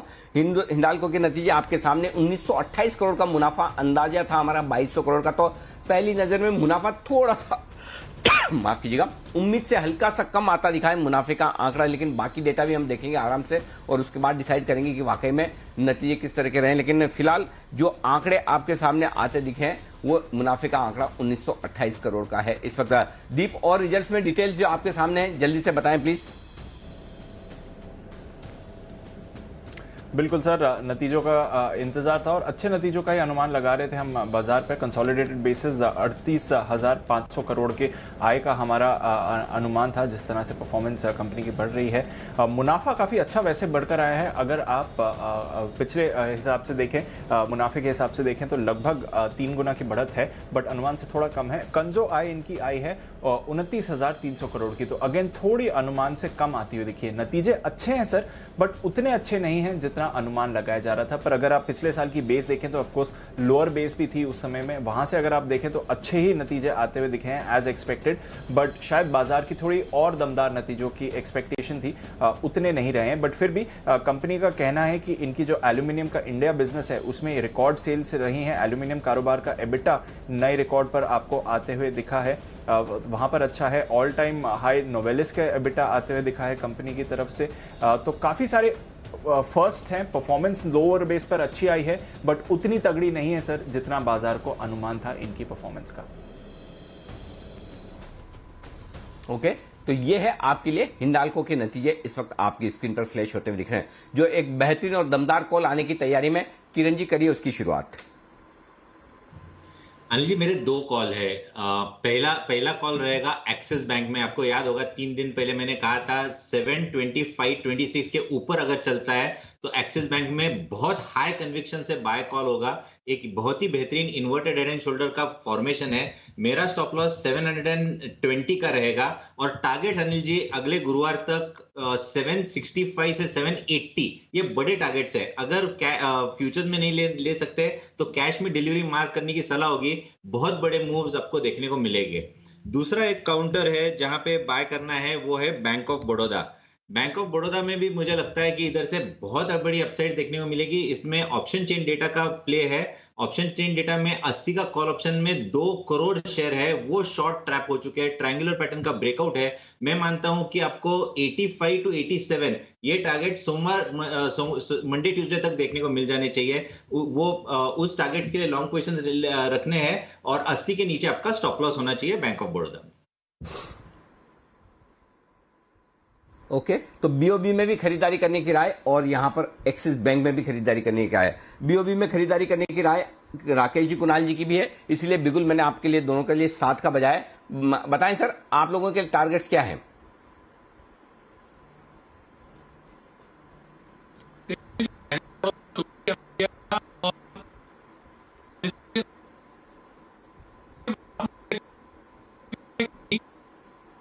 कुणाल जी सुन रहे ना आप? राकेश जी की आवाज, मजा आ रहा है ना? वैसे समझ में कुछ नहीं आ रहा कि राकेश जी बोल क्या रहे हैं, लेकिन आनंद बड़ा आ रहा है एक्चुअली। बाकी का काम, मजा तो हमने ले लिया, अब बाकी का काम आगे आप कर लीजिए, लेवल्स बता दीजिए। जी एक बार पहले भी ऐसा ही हुआ था मेरे मन अनिल जी, एक बार पहले भी राकेश जी के साथ ऐसा ही हुआ था। सवाल ये है कि बार बार राकेश जी के साथ ही ये मधुर संगीत क्यों होता है अनिल जी, पता नहीं। तो अनिल जी हमारी कॉल तो बैंक ऑफ बड़ौदा पर है। ये तो सिमी जी बता रही है। 1 मिनट रुकिए, कॉल को छोड़िए, कॉल तो अरे 1 मिनट रुकिए, एक मिनट कुणाल जी रुकिए। कुणाल जी, कॉल तो आती रहती है, हर 3 मिनट में आती है, लोकल ट्रेन की तरह मुंबई की। एक चली जाएगी तो दूसरी आएगी, कॉल कहाँ जाने वाली। सिमी जी कुछ कह रही, पहले सिमी जी का सुन लेते। सिमी जी बताइए, कुछ आप विशेष टिप्पणी करना चाहती है बंसल जी पर? जी नहीं अनिल जी, मैं उनके ऊपर कुछ टिप्पणी नहीं देना चाह रही थी। मैं एक्सिस बैंक का बाई कॉल मुझे भी आया था, तो मैं एक्सिस बैंक का ही बाई कॉल देने जा रही थी, जो मैं किरण जी के साथ बिल्कुल सहमत हूँ। स्टॉक में 745-750 तक जाने का पूरा गुंजाइश है। एक्सिस बैंक को कैरी करके ले जाना चाहिए नेक्स्ट वीक के लिए। चलिए, बहुत बढ़िया। एक्सिस बैंक में खरीदारी करने की राय दोनों की, सीबी जी की भी है और किरण जी की भी। अच्छा बताइए अब कुणाल जी, अब बताइए आपके सारे टारगेट्स बैंक ऑफ बड़ौदा के। अरे जी देखिए, राकेश जी ने आज सवेरे मेरी अनुपस्थिति में पहले इस पर खरीदारी की राय दी है। उनके राय देने के बाद तेजी बनी और अब एक फ्रेश ब्रेकआउट चार्ट पर आता दिख रहा है क्लोजिंग बेसिस पर, इसीलिए खरीदारी की राय दोबारा दोहरा रहे हैं। बाय करके चलें। रिवाइज स्टॉप लॉस 80 रुपए के आसपास, 79.75 79 रुपीज 75 पैसे पर स्टॉप लॉस रखें। पहला टारगेट 85 रुपए का, दूसरा टारगेट 87.5 का, जिसके लिए बाय करना है bank of Baroda.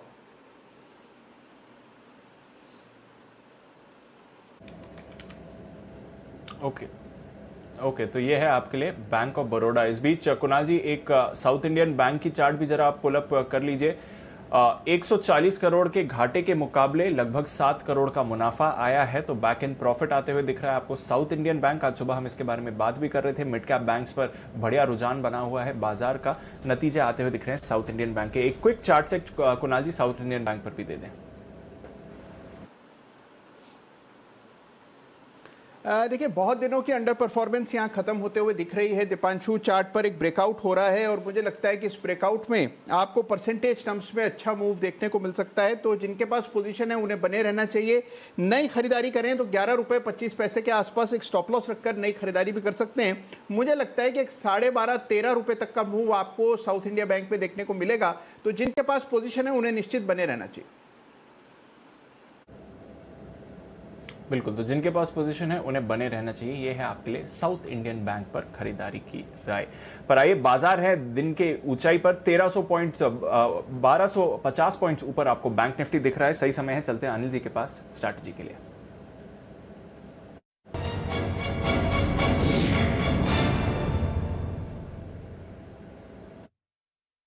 Anil ji, global cues वैसे तो देख रहे हैं तो ठीक ही लग रही हैं। जिस तरह से हमारी तेजी, हम बहुत बड़ी आउट परफॉर्मेंस दिखा रहे हैं ग्लोबल मार्केट्स के सामने, बट सपोर्टिव ग्लोबल क्यूज हैं। डाउ फ्यूचर्स 75 पॉइंट्स ऊपर आपको दिखेंगे 34,100 के करीब। नैस्डैक फ्यूचर्स में आपको ठीक ठाक बढ़त दिख रही है। यूरोप में हल्की नरमी है यूके के बाजारों में, बट फ्रांस और जर्मनी पॉजिटिव ट्रेड आपको दिखा रहे हैं। और कच्चा तेल भी 2 दिनों की गिरावट के बाद हल्का सा रिबाउंड दिखा रहा है। एशिया में जापान पॉजिटिव क्लोज हुआ, हांगकांग फ्लैट था और चीन में थोड़ी सी गिरावट आती हुई दिखी। बताएं सर, क्या करना चाहिए? दीप, बिल्कुल खरीदारी करनी चाहिए और खरीदारी में बने रहना चाहिए। और वो मैं क्यों कह रहा हूं, पहले मैं वो आपको बता दूं। 15,000 के लेवल को तो आज हमने तोड़ा ही नहीं, उसके लगातार ऊपर रहे। सुबह जो खुले 2 मिनट के लिए वो ठीक है, उसके अलावा तो हम कभी 15,000 के आसपास पहुंचे ही नहीं, पहली चीज। दूसरी चीज, 15,108 की क्लोजिंग मिली थी आपको परसों 18 तारीख को, उसके ऊपर आपको क्लोजिंग मिलती हुई दिख रही है, तो क्लोजिंग बेसिस पे एक और ब्रेकआउट।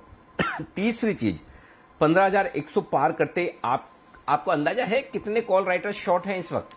मैं आपको बताऊं, 1,35,00,000 शेयर कॉल राइटर्स इस वक्त शॉर्ट हो चुके हैं। 15,100 पार किया है निफ्टी ने तो, और 15,200 जब निफ्टी पार करेगा, जिसकी तैयारी है, तो 1,70,00,000 शेयर कॉल राइटर्स ऐसे जो रिस्क पर आएंगे, अपनी कॉल बेचकर वो तेजी के मार्केट में रिवर्स साइड पर खड़े हैं, उल्टे साइड पर खड़े हैं कि बाजार ऊपर जा रहा है। तो कॉल राइटर्स इस वक्त परेशानी में है, और इसलिए निफ्टी किसी भी लेवल से 50-75 पॉइंट से ज्यादा नीचे आएगा नहीं। अब आपको 15,108 के ऊपर की ही क्लोजिंग मिलेगी आज, तो आपके लिए क्लोजिंग के लिहाज से 50-60 पॉइंट से ज्यादा की रिस्क है नहीं।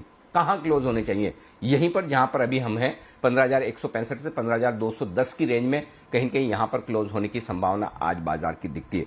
अब आइए बैंक निफ्टी, 34,300 के ऊपर निकलकर जो बैंक निफ्टी बंद होते दिख रहा है, इनफैक्ट 34,500 के ऊपर, ये बड़ा ब्रेकआउट है। तो इस ब्रेकआउट के बाद बैंक निफ्टी भी आपको 37,000 की तरफ जाने की कोशिश करता हुआ दिखेगा, ये साफ संकेत आता दिख रहा है। तो बैंक निफ्टी में भी बड़े मूव के लिए आप तैयार हो जाइए, 37,000 की तरफ बढ़ने की तैयारी है। और निफ्टी भी 15,430 का जो हाई है उसके आसपास पहले, और उसके बाद देखते हैं आगे क्या कुछ होता है। तो कुल मिलाकर एक बढ़िया ब्रेकआउट आता दिख रहा है बैंक निफ्टी में। मजेदार डेटा बताता हूं मैं आपको, आप हैं इस वक्त 34,500 के आसपास, और जो highest open interest bank Nifty में बना है ना, वो 34,000 के पुट और 34,000 के कॉल, दोनों एक ही स्ट्राइक प्राइस पर बढ़ा है। और उसमें आप देखिए उस प्राइस से 500 पॉइंट बैंक निफ्टी ऊपर है। तो कॉल राइटर्स कितना बुरी तरह से फंसा है आज, ये सोचिए आप, जबरदस्त फंसे हैं। 500 पॉइंट हाईएस्ट ओपन इंटरेस्ट के ऊपर ट्रेड करता दिख रहा है, और एक ही प्राइस पर पुट और कॉल में आमतौर पर बहुत कम देखने को मिलता है कि हाईएस्ट ओपन इंटरेस्ट आपका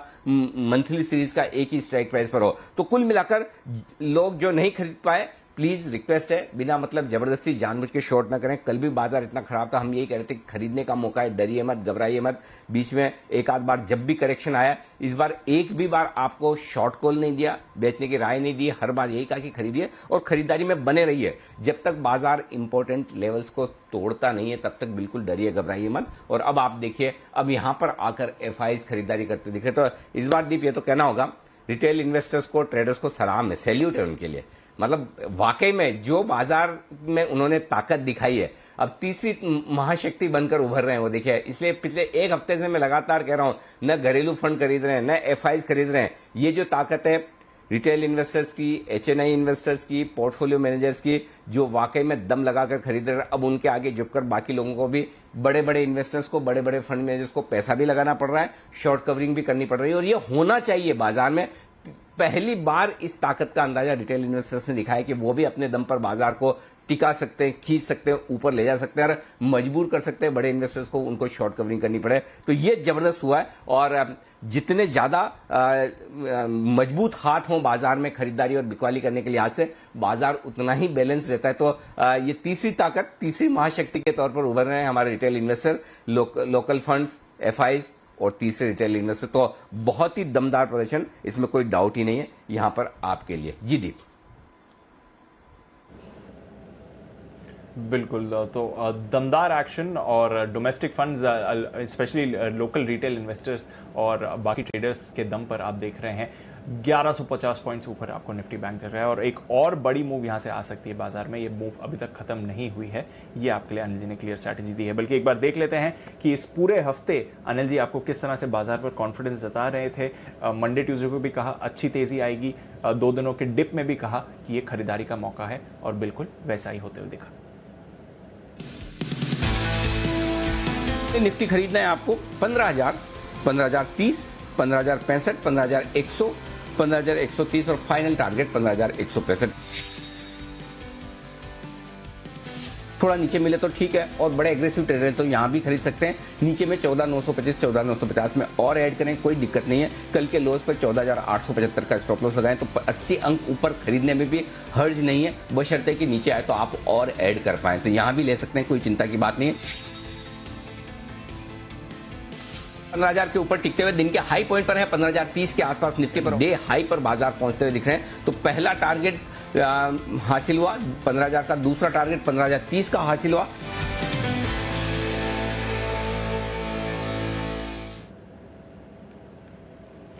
टारगेट्स अचीव होते हुए दिख रहे हैं, और वहां से और नए टारगेट्स अब आपके लिए निकल कर आ रहे हैं। जैसा अनिल जी ने कहा, एक और नई स्ट्रैटेजी के लिए, नई तेजी के लिए बाजार तैयार है। तो जबरदस्त एक्शन वाला हफ्ता अनिल जी, और बड़ी तेजी के लिए तैयार। ओके, तो ये है आपके लिए इस वक्त का पूरा एक्शन। आइए, जय ठक्कर तैयार है कैश का ऑप्शन।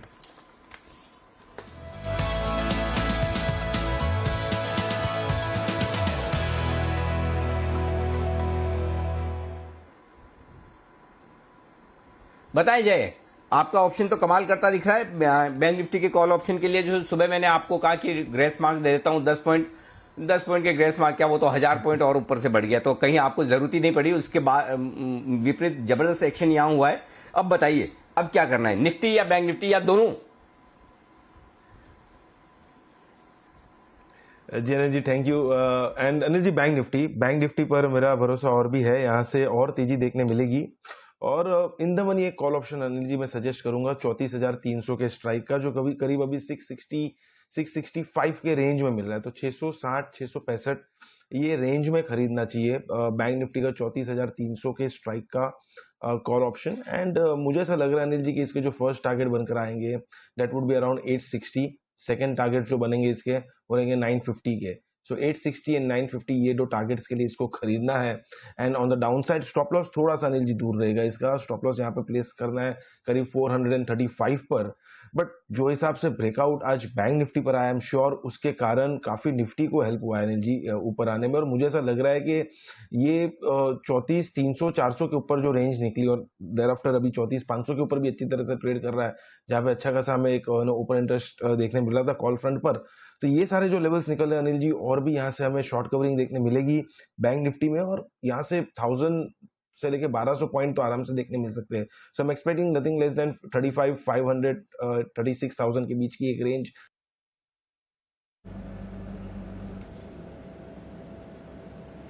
ओके, तो यहां से और बड़ी तेजी बनती हुई दिख रही है, और 1000 पॉइंट्स आपको ऊपर इंडेक्स आते हुए दिख सकता है जिस तरह से एक्शन बन रहा है। तो जबरदस्त तेजी में बाजार, नजर रखिए निफ्टी बैंक निफ्टी दोनों पर ही भरपूर एक्शन है। आइए कुछ ही देर में अनिल जी अपनी 2000 की एक और कॉल देंगे, पर उससे पहले बिगुल सिमी जी के लिए, सिमी के नॉन स्टॉप शेयर्स।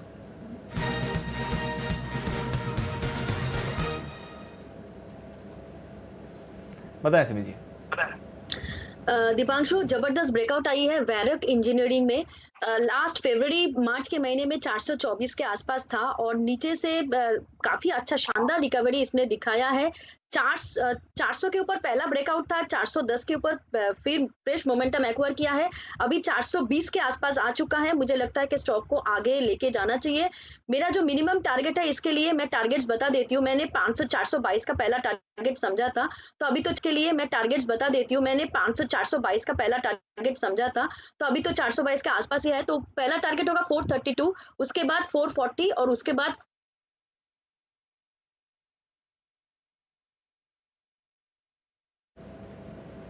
ओके 432 440 और तीसरा लेवल रह गया सिमी जी से, उनका थोड़े ऑडियो में इशू आया था। कोई बात नहीं, दोबारा उनके साथ जुड़ेंगे तो उनसे तीसरा टारगेट और स्टॉप लॉस भी ले लेंगे। बट डेफिनेटली खरीदारी की राय है। ऑटोज में बढ़िया तेजी है। वरॉक इंजीनियरिंग ऑटो एक्सेलरी कंपनी, यहाँ पर आप खरीदारी करें। आइए सिमी जी से दोबारा जुड़े, उससे पहले चलते हैं अनिल जी के पास बिगुल कल के 2000 का।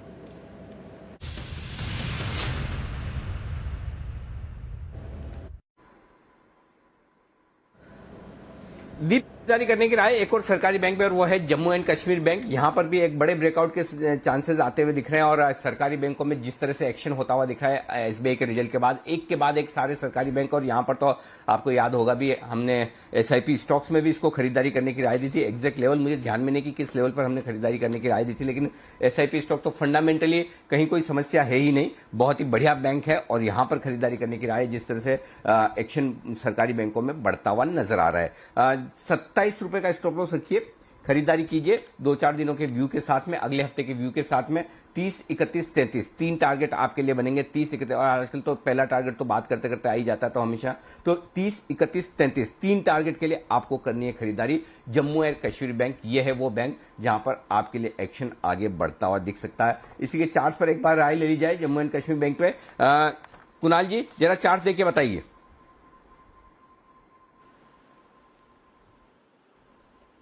अरे जी देखिए, जिस तरह का चार्ट स्ट्रक्चर है जे&के बैंक का, इस स्टॉक में आपको एक ब्रेकआउट आता हुआ दिख रहा है और बिल्कुल आइडेंटिकल, जैसे अभी हम लोग चर्चा कर रहे थे बैंक ऑफ बड़ौदा की, बिल्कुल आइडेंटिकल चार्ट स्ट्रक्चर है। यहाँ पर एक inverted head and shoulder pattern बना है, ब्रेकआउट आता हुआ दिख रहा है। और मुझे लगता है अनिल जी, पहला रेजिस्टेंस स्टॉक के लिए है 33 रुपए का 33। 33 रुपए से पहले कोई रेजिस्टेंस चार्ट पर नजर नहीं आता, तो यहां से 4 रुपए की तेजी तो आपको सीधे नजर आती है। और उसके बाद मुझे लगता है और ऊपर के लेवल्स भी बनेंगे, तो 33, 32 हाफ का टारगेट लेकर के बाय करने की राय।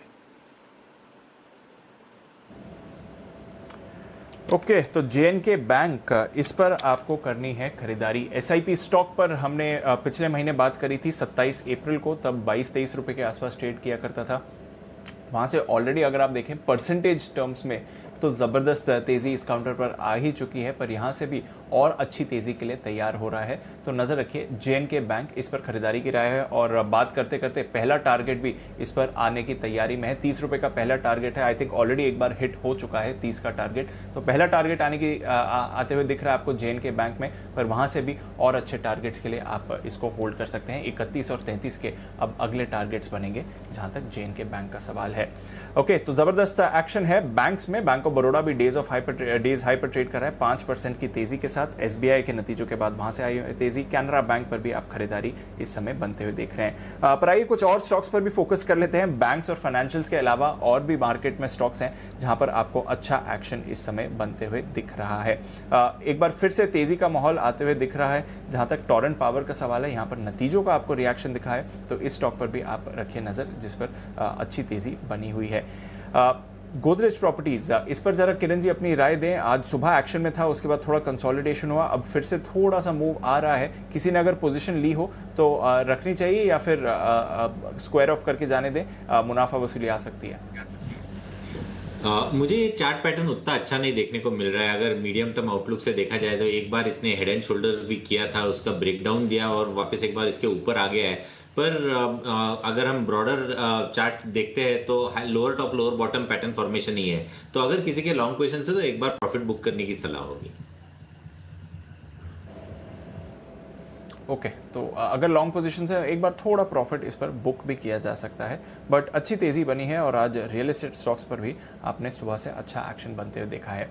आइए कुछ नतीजों का भी इंतजार है। वरुण हमारे साथ हैं, एमजीएल के कैसे रहेंगे नतीजे ये बताने के लिए।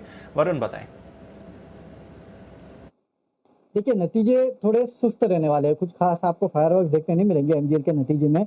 नो डाउट जो वॉल्यूम ग्रोथ है वो काफी अच्छी रहेगी। लॉकडाउन में भी ज्यादा इम्पैक्ट हुआ नहीं था इन कंपनी के वॉल्यूम ग्रोथ, खासकर सिटीज में, यानी कि पुणे और मुंबई में जो वॉल्यूम ग्रोथ है वो काफी अच्छी रहने वाली है। कुल सेल्स वॉल्यूम 2.8 mm SCMD से बढ़ के करीब 3 के आसपास आने का अनुमान लगाया जा रहा है।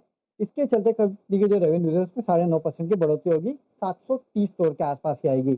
लेकिन दबाव कहाँ रहेगा? दबाव मार्जिन में रहेगी। क्यों?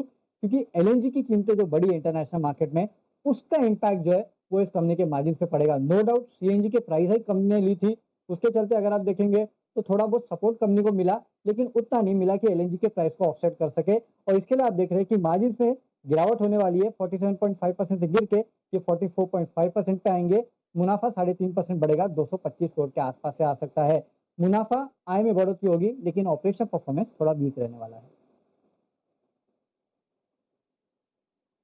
ओके, तो थोड़ा सुस्त रह सकता है, उतनी खास परफॉर्मेंस की अनुमान नहीं है। हालांकि आय में आप फिर भी 10% की बढ़त देख सकते हैं, बट कुछ ज़्यादा खास नतीजे नहीं रहेंगे एमजीएल की तरफ से। एक समय में बाजार का ट्रेडिंग फेवरेट हुआ करता था, बंसी जी काफ़ी समय से कंसोलिडेट कर रहा है, कुछ यहाँ पर बड़ी मूव्स नहीं आई हैं। एमजीएल पर कोई राय सर, इंपॉर्टेंट लेवल्स बताएं।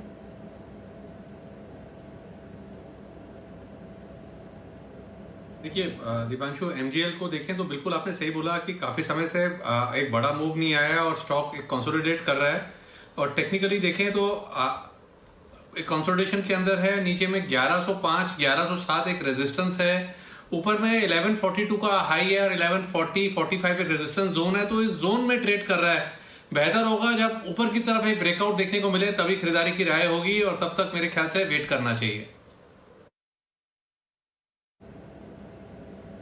बिल्कुल, तो इंतज़ार करेंगे जब कुछ मूवमेंट आएगा तभी यहाँ पर आप ट्रेड पॉसिबल कर सकते हैं। बट फिलहाल एमजीएल से स्टे अवे रहने की राय। देखते हैं नतीजों से कुछ नई जान आती है या नहीं। वैसे कुछ ज़्यादा खास अनुमान नहीं है जहाँ तक नतीजों का सवाल है।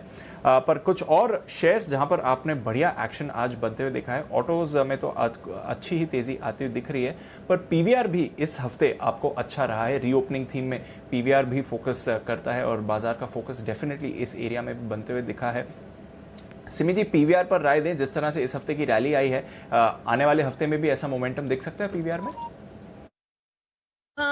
बिल्कुल दीपांशु, मुझे लगता है कि इसमें भी एक अच्छा ब्रेकआउट आया है, एकदम invert head and shoulder breakout है। और मुझे लगता है कि 1218 के ऊपर इसका ब्रेकआउट आई है, और ये स्टॉक अगर 1218 के ऊपर क्लोज करेगा तो इसमें मिनिमम 100 पॉइंट का तो रैली एक्सपेक्टेड है।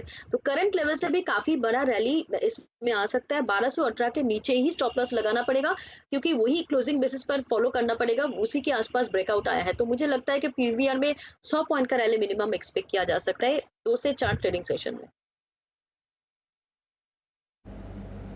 बिल्कुल, तो 100 पॉइंट्स की रैली आपको पीवीआर में और आ सकती हुई दिख सकती है आने वाले कुछ सेशंस में। तो अभी तक रैली पूरी नहीं हुई है। रीओपनिंग थीम में पीवीआर भी आपके फोकस लिस्ट में होना चाहिए। पीएसयू बैंक्स की हम बात कर ही रहे थे। एसबीआई के बाद एक पीएसयू बैंक जिस पर वागे साहब नजर डालें, कैश मार्केट का स्टॉक है पर अच्छी तेजी में है। इंडियन बैंक 140 के लेवल पर आ रहा है, 10% का उछाल। यहां पर कोई राय सर? 10% के बाद स्टॉक लेना थोड़ा सा मैं अवॉइड करूंगा, लेकिन मोमेंटम मुझे लगता है कंटिन्यू होना चाहिए। 147 148 तक के स्टॉक जा सकता है। थोड़ा सा डिक्लाइन आएगा, करेक्शन आएगा तो लेना चाहिए। 134 135 स्टॉप लॉस 129 का। ओके, तो ये है आपके लिए इंडियन बैंक पर खरीदारी की राय। आईडीएफसी फर्स्ट बैंक, जरा इसके ऊपर भी नजर डाल देते हैं। आज सुबह शुभम जी 56 की कॉल पर खरीदारी की राय देते गए थे और डेफिनेटली वहां पर तो टारगेट आपको हिट होते हुए दिख ही रहे हैं। Kiran ji, IDFC first bank जिस तरह से बाकी मिड कैप्स भी मोमेंटम में आ रहे हैं, आईडीएफसी फर्स्ट बैंक पर अब अगले लेवल्स क्या होंगे सर? ये भी एक ब्रेकआउट देने के कगार पे ही है दीप, और ये ब्रेकआउट लेवल रहेगा लगभग 57 1520 कैश लेवल्स की बात कर रहा हूँ, उसके बिल्कुल इसी रेंज पे ट्रेड करता नजर आ रहा है। लॉन्ग पोजीशंस रखने चाहिए। 56 का मेरा स्टॉप लॉस रहेगा और टारगेट्स के लिए मैं मानता हूँ 59 60 के लेवल्स आपको देखने को मिल जाने चाहिए। बिल्कुल, तो 5960 के लेवल्स के लिए नजर रखिए। आईडीएफसी फर्स्ट बैंक भी आपके फोकस लिस्ट में होना चाहिए जिस तरह से इसमें तेजी आई है। टाटा पावर, इस पर क्या करें बंसजी, जरा ये बताएं। ये हफ्ता थोड़ा उतार चढ़ाव वाला रहा, आज सुबह थोड़े एक्शन में था पर अब आई है मुनाफा वसूली, 105 के नीचे आया है। क्या ये अक्यूमुलेशन के लिए फिर से अच्छा लेवल है या फिर थोड़ी सुस्ती आ सकती है काउंटर में? देखिए दीपांशु, लेवल्स पे नजर रखनी चाहिए। 105 पे चल रहा है, 104 के लेवल्स टूटेंगे तब थोड़ी सी सुस्ती आएगी, और अगर ऊपर में 106 के लेवल्स टूटते हैं तो ये जो सुस्ती है ये चुस्ती में बदल जाएगी। तो 104, 106 के लेवल्स पे नजर रखनी चाहिए, और जिस भी डायरेक्शन में टूटे वहां छोटे मूव के लिए ट्रेड करने की राय होगी। ओके, तो ये है आपके लिए राय जहां तक सवाल है टाटा पावर पर आईडीएफसी फर्स्ट बैंक की मैं बात कर रहा था। एंड ऑफ कोर्स यहाँ पर आशु जी का भी व्यू बना हुआ है। एक बिगुल आशु जी के लिए, स्विंग के सुल्तान आशु मदान।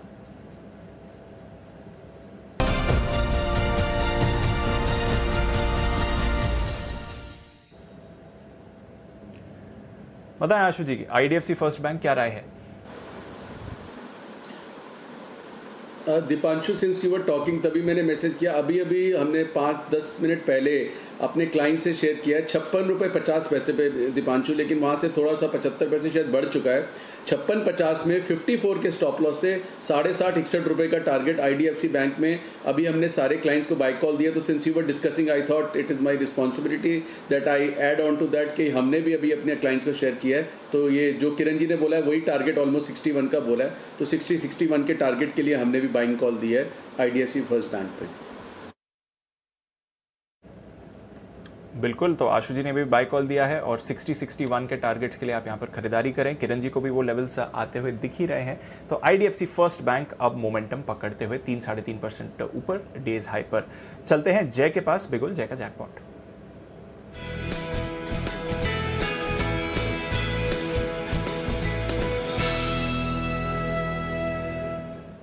बताएं जय।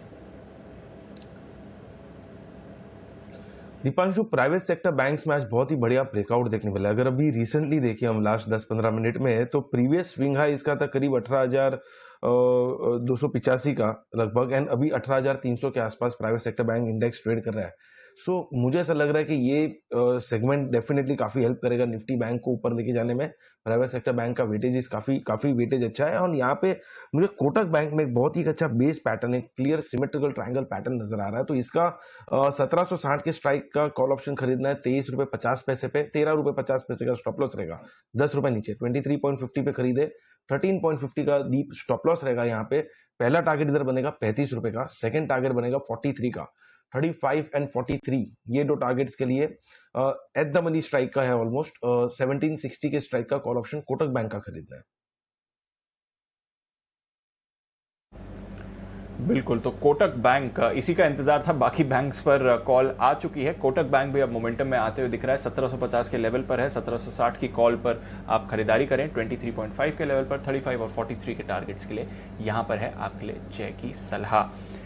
बैन से बेनिफिट, अब मंथली एक्सपायरी का हफ्ता शुरू हो गया है। वायदा कारोबार की बैन लिस्ट कल के मुकाबले आज डबल भी हो गई थी। कौन से स्टॉक्स है जो आ सकते हैं, कौन से स्टॉक्स जो बाहर जा सकते हैं, इसके लिए चलते हैं देवांशी के पास।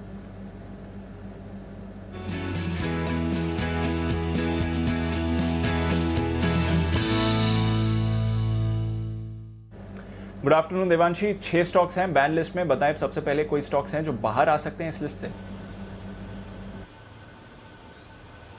बिल्कुल, आप देखिए कैडिला हेल्थ एग्जैक्टली 80% के बहुत ही नज़दीक है, और जिस तरह से थोड़ी सी पोजीशन कटती हुई दिख रही है, माना जा रहा है कैडिला हेल्थ केयर ये स्टॉक है जो शायद आज बैन से बाहर आ जाए। चलिए, कैडिला हेल्थ जो शायद बैन से बाहर आते हुए दिख सकता है इस समय, इस पर नजर रखेंगे। फ्रेश एंट्री देवांशी, कौन से हैं वो स्टॉक्स? सन टीवी है, यहाँ पे आप देखिए करीब 93% के आसपास पोजीशंस बनती हुई दिख रही हैं, तो ये भी बहुत ही कम प्रोबेबिलिटी है कि आ सकती है, लेकिन शायद सन टीवी ये एक स्टॉक है जहाँ पे आपको नज़र रखनी होगी। अगर थोड़ी सी और पोजीशंस बढ़ती है ऐसे बाजार में, तो सन टीवी एक नया एंट्रेंट दोबारा हो सकता है। ओके, तो सन टीवी वापस शायद आ सकता है बैन में, पॉसिबिलिटी इस समय कम है, बट एसेंशियली लग रहा है कि कैडिला हेल्थ केयर ये बैन से बाहर आपको आते हुए दिख सकता है। तो फिलहाल 6 स्टॉक्स हैं बैन में और उसमें से कैडिला बाहर आने के आपको लक्षण दिखा रहा है। शुक्रिया देवांशी हमारे साथ जुड़ने के लिए और बैन से बेनिफिट बताने के लिए। नजर रखिए कैडिला पर, थोड़ी देर में वागले साहब से इसके बारे में चर्चा भी करेंगे, पर उससे पहले एक स्टॉक मिड कैप स्पेस से जो इस हफ्ते का स्टार परफॉर्मर रहा है, TCI एक्सप्रेस। आपको याद होगा नतीजे आएंगे कमाई कराएंगे में 18 तारीख को हमने इसके बारे में बात भी करी थी और तब हमने हाईलाइट किया था कि दमदार नतीजे आएंगे, तब 950 970 के करीब था, वहां से देखिए 1300 के ऊपर ये काउंटर आज आपको आते हुए दिखा था। क्या हुआ जहां तक TCI एक्सप्रेस का सवाल है, किस वजह से इतनी बड़ी रैली इस हफ्ते हमने स्टॉक में देखी है, आइए जानते हैं वरुण के साथ। वरुण बताएं क्या चल रहा है TCI एक्सप्रेस में। देखिए, एक तो नतीजे जो कि आपने हाईलाइट भी किया, काफ़ी बेहतरीन नतीजे कंपनी ने पेश किए, ये तो हमें पता भी था, हमने बताया भी था आपको। लेकिन इसके बाद मैनेजमेंट ने जो गाइडेंस दी और कॉन कॉल में जो बातें कही है, कहीं ना कहीं मार्केट को वो काफ़ी पसंद आई है। एक एक करके मैं आपको बताता हूँ। सबसे पहले ग्रोथ के इस कंपनी के काफ़ी बड़े प्लान हैं। अगले 4 से 5 साल में अपनी रेवेन्यू, अपनी जो आय का टारगेट है, इन्होंने करीब करीब 2000 करोड़ के आसपास की आय का टारगेट इन्होंने रखा है। फिलहाल देखिए 840 करोड़ के आसपास की आय है, यानी कि अपनी आय को ये दुगने से ज्यादा बढ़ाने वाले हैं। और सिर्फ आय नहीं बल्कि मुनाफा जो है उसमें भी जोरदार बढ़ोतरी का टारगेट है। 4 गुना मुनाफा बढ़ाने की इस कंपनी की योजना है। तो आप सोच लीजिए, आय 2 गुना, मुनाफा 4 गुना, तो मार्जिन किस हिसाब से बढ़ेंगे। तो ये एक सबसे बड़ा प्लान है कंपनी का। इसके अलावा कारोबार बढ़ाने पे कंपनी का फोकस विस्तार योजना पे भी है। तो कहीं ना कहीं नई सेंटर से कंपनी बनाने वाली है, जिसके लिए करीब 300 करोड़ के आसपास का अतिरिक्त केपेक्स कंपनी करने वाली है। ऑटोमेशन और IT इंफ्रा पे 100 करोड़ के आसपास का कंपनी खर्च करेगी, यानी करीब 400 करोड़ के आसपास का अतिरिक्त खर्च कंपनी करने वाली है। और वैल्यू एडेड प्रोडक्ट्स, यहाँ कंपनी का सबसे ज्यादा फोकस है, क्योंकि यहाँ पे वैसे भी मार्जिन ज्यादा होते हैं। 25% की आय जो है आगे चल के कंपनी की वैल्यू एडेड प्रोडक्ट से आने वाली है। एयर एक्सप्रेस, ई-कॉमर्स, ये कुछ कारोबार है जहाँ कंपनी का सबसे ज्यादा फोकस होगा। इसके अलावा हम देख रहे हैं लगातार लॉकडाउन के चलते कोरोना का इम्पैक्ट काफी सारी कंपनियों पे हो रहा है, लेकिन इस कंपनी का कहना है कि कोरोना का कोई भी इम्पैक्ट कंपनी के कारोबार पे नहीं हुआ है। इस साल आय में करीब 40% के आसपास के ग्रोथ का लक्ष्य है और राज्य में जो लॉकडाउन हुआ है उसके बावजूद अप्रैल में कंपनी के कारोबार पे कोई भी असर नहीं हुआ है, ये कंपनी का स्पेसिफिक कहना है। नई सर्विसेज जो है उस पर कंपनी का फोकस है, खासकर वैक्सीन डिलीवरी। इसके अलावा फूड सेक्टर के लिए कोल्ड चेन सर्विस जो है वो कंपनी बढ़ाने वाली है। FY20 में कंपनी ने कस्टमर टू कस्टमर सेवा जो है वो लॉन्च की है और कस्टमर टू कस्टमर सेवा में FY21 में करीब 50 करोड़ के आसपास की आय आई है और FY22 में उसको दुगना करने का आसपास का प्लान है। 5 साल में 50 करोड़ से इसको 500 करोड़ तक लेके जाएंगे। तो ये कंपनी के कुछ बड़े प्लान है। इसके अलावा कंपनी का कहना है कि आगे चल के मार्जिन जो है उसमें भी काफी बढ़ोतरी होने वाली है। फ्यूल कीमतों की जो बढ़ोतरी हुई है उसको कंपनी ने इजीली अपने कस्टमर्स को पास ऑन किया है। तो ये कहीं ना कहीं साफ दिखाता है कि कंपनी के प्रोडक्ट्स की जो ओवरऑल डिमांड है वो काफी अच्छी है। तो ये कुछ कंपनी की तरफ से हाईलाइट्स आई है जो मार्केट को काफी पसंद आई है। इसके लिए आप देख रहे हैं कि नतीजे तो अच्छा है, लेकिन उसके बाद ये जो हाईलाइट्स आई उसके चलते लगातार स्टॉक में तेजी देखने मिल रही है। बिल्कुल, तो दमदार नतीजे तो आए ही, जैसा हमने कहा था नतीजे आएंगे कमाई कराएंगे। साथ ही मैनेजमेंट भी आने वाले सालों के लिए एक बड़े ग्रोथ प्लान के लिए तैयार हो रही है। और अनिल जी, नतीजे आएंगे कमाई कराएंगे, इस बार भी शानदार परफॉर्मेंस रही है सर। जिन जिन स्टॉक्स के हमने हाईलाइट करा है लगभग सभी स्टॉक्स के नतीजे दमदार रहे हैं और एक बड़ी stand out performance TCI express से भी आती हुई दिखी। बट एक और सक्सेसफुल सीजन रहा है जहां तक नतीजे आएंगे कमाई कराएंगे के स्टॉक्स हमने हाईलाइट करे हैं सर। बिल्कुल दीप, और एक के बाद एक सारे। इस बार तो स्ट्राइक रेशियो 100% है। पिछली बार कुशल ने 21 शेयरों पर ये रिसर्च निकाली थी, 21 में से 19 शेयर ऐसे थे जहां पर नतीजे एकदम बैंग ऑन टारगेट, इनफैक्ट जैसा हमने बताया उससे बेहतर आते हुए दिखे। सिर्फ 2 स्टॉक ऐसे थे जिनके नतीजों का अनुमान ठीक नहीं लगा था, लेकिन इस बार तो अब तक जितने भी स्टॉक दिए सारे बेहतरीन है। और इस बार तो मैं ये कहूंगा कि देखिए, अप्रैल महीने से हम लगातार कह रहे हैं कि अप्रैल और मई ये 2 महीने सिर्फ और सिर्फ मिड कैप स्मॉल कैप शेयरों के नाम है। ये तो अब जाकर निफ्टी पर, बैंक निफ्टी पर बड़ा मुंह आता दिखा, नहीं तो 2 महीनों की सुस्ती, एकदम सुस्ती रही। जो मार्च के महीने के हाईस थे वो न अप्रैल में पार हुए न मई में पार हुए, अब जाकर मई के अंत में ही आते हुए दिखा है। लेकिन इस बीच में मिड कैप और स्मॉल कैप शेयरों ने जो कमाल और धमाल किया है वो आपके सामने है। तो अगर आप सही जगह हैं और अगर सही डायरेक्शन में हैं तो आपके लिए पैसे बनाने के भरपूर मौके। फिर मैं कहूंगा कि ये जो 2 महीने आपने देखे ना, ये वो कुंभ का मेला है जो 12 साल में एक बार लगता है, वैसा ही मामला है जहां ऐसी जबरदस्त तेजी मिड कैप स्मॉल कैप शेयरों में बहुत कम देखने को मिलती है। और आमतौर पर इस तरह की तेजी फंडामेंटली सपोर्टेड नहीं होती, लेकिन इस बार पहली बार आप देख रहे हैं कि मिड कैप और स्मॉल कैप शेयरों की जो कंपनियां हैं, ये जो नतीजे दे रही हैं वो लाजवाब है, कमाल के नतीजे आते हुए दिख रहे हैं। तो 2 महीने ये I am sure mid cap और स्मॉल कैप शेयरों के लिए बेहद जबरदस्त रहे, बहुत ही शानदार। जी दीप। बिल्कुल, तो ये 2 महीने बहुत ही शानदार रहे हैं और अप्रैल की शुरुआत से अनिल जी आपको कह रहे हैं कि अगर आपको एक जगह फोकस रखना है तो वो इस पूरे के पूरे mid cap small cap universe में ही है, वहीं पर फोकस बना हुआ है। दिन की ऊंचाई पर बाजार 34,600 के ऊपर आपको इस समय बैंक निफ्टी आते हुए दिख रहा है, तो फ्रेश खरीदारी आ रही है और 15,200 के करीब आपको निफ्टी भी इस समय आते हुए दिख रहा है। थोड़ी देर में अनिल जी से भी फाइनल मार्केट स्ट्रैटेजी लेंगे, बट 325 पॉइंट्स ऊपर आपको इस समय निफ्टी उछाल दिखा रहा है। तो जबरदस्त एक्शन, ऑलमोस्ट 4% की तेजी के साथ ही हमने हफ्ते की शुरुआत करी थी बैंक निफ्टी पर और 4% की तेजी के साथ ही हफ्ते की क्लोजिंग की तरफ भी हम जा रहे हैं। आइए इस तेजी में कुछ फाइनल कॉल्स भी ले लेते हैं हमारे एक्सपर्ट से, इससे पहले कि बाजार बंद हो। आईडीएफसी फर्स्ट बैंक पर अभी आशु जी से हमने सलाह ली थी, अच्छी तेजी आ रही है। आईडीएफसी लिमिटेड, सिमी जी जरा इस पर भी राय दें, क्योंकि आईडीएफसी फर्स्ट बैंक की तरह यहां पर भी एक ब्रेकआउट आ रहा है। आईडीएफसी लिमिटेड के लिए इंपॉर्टेंट लेवल्स क्या रहेंगे?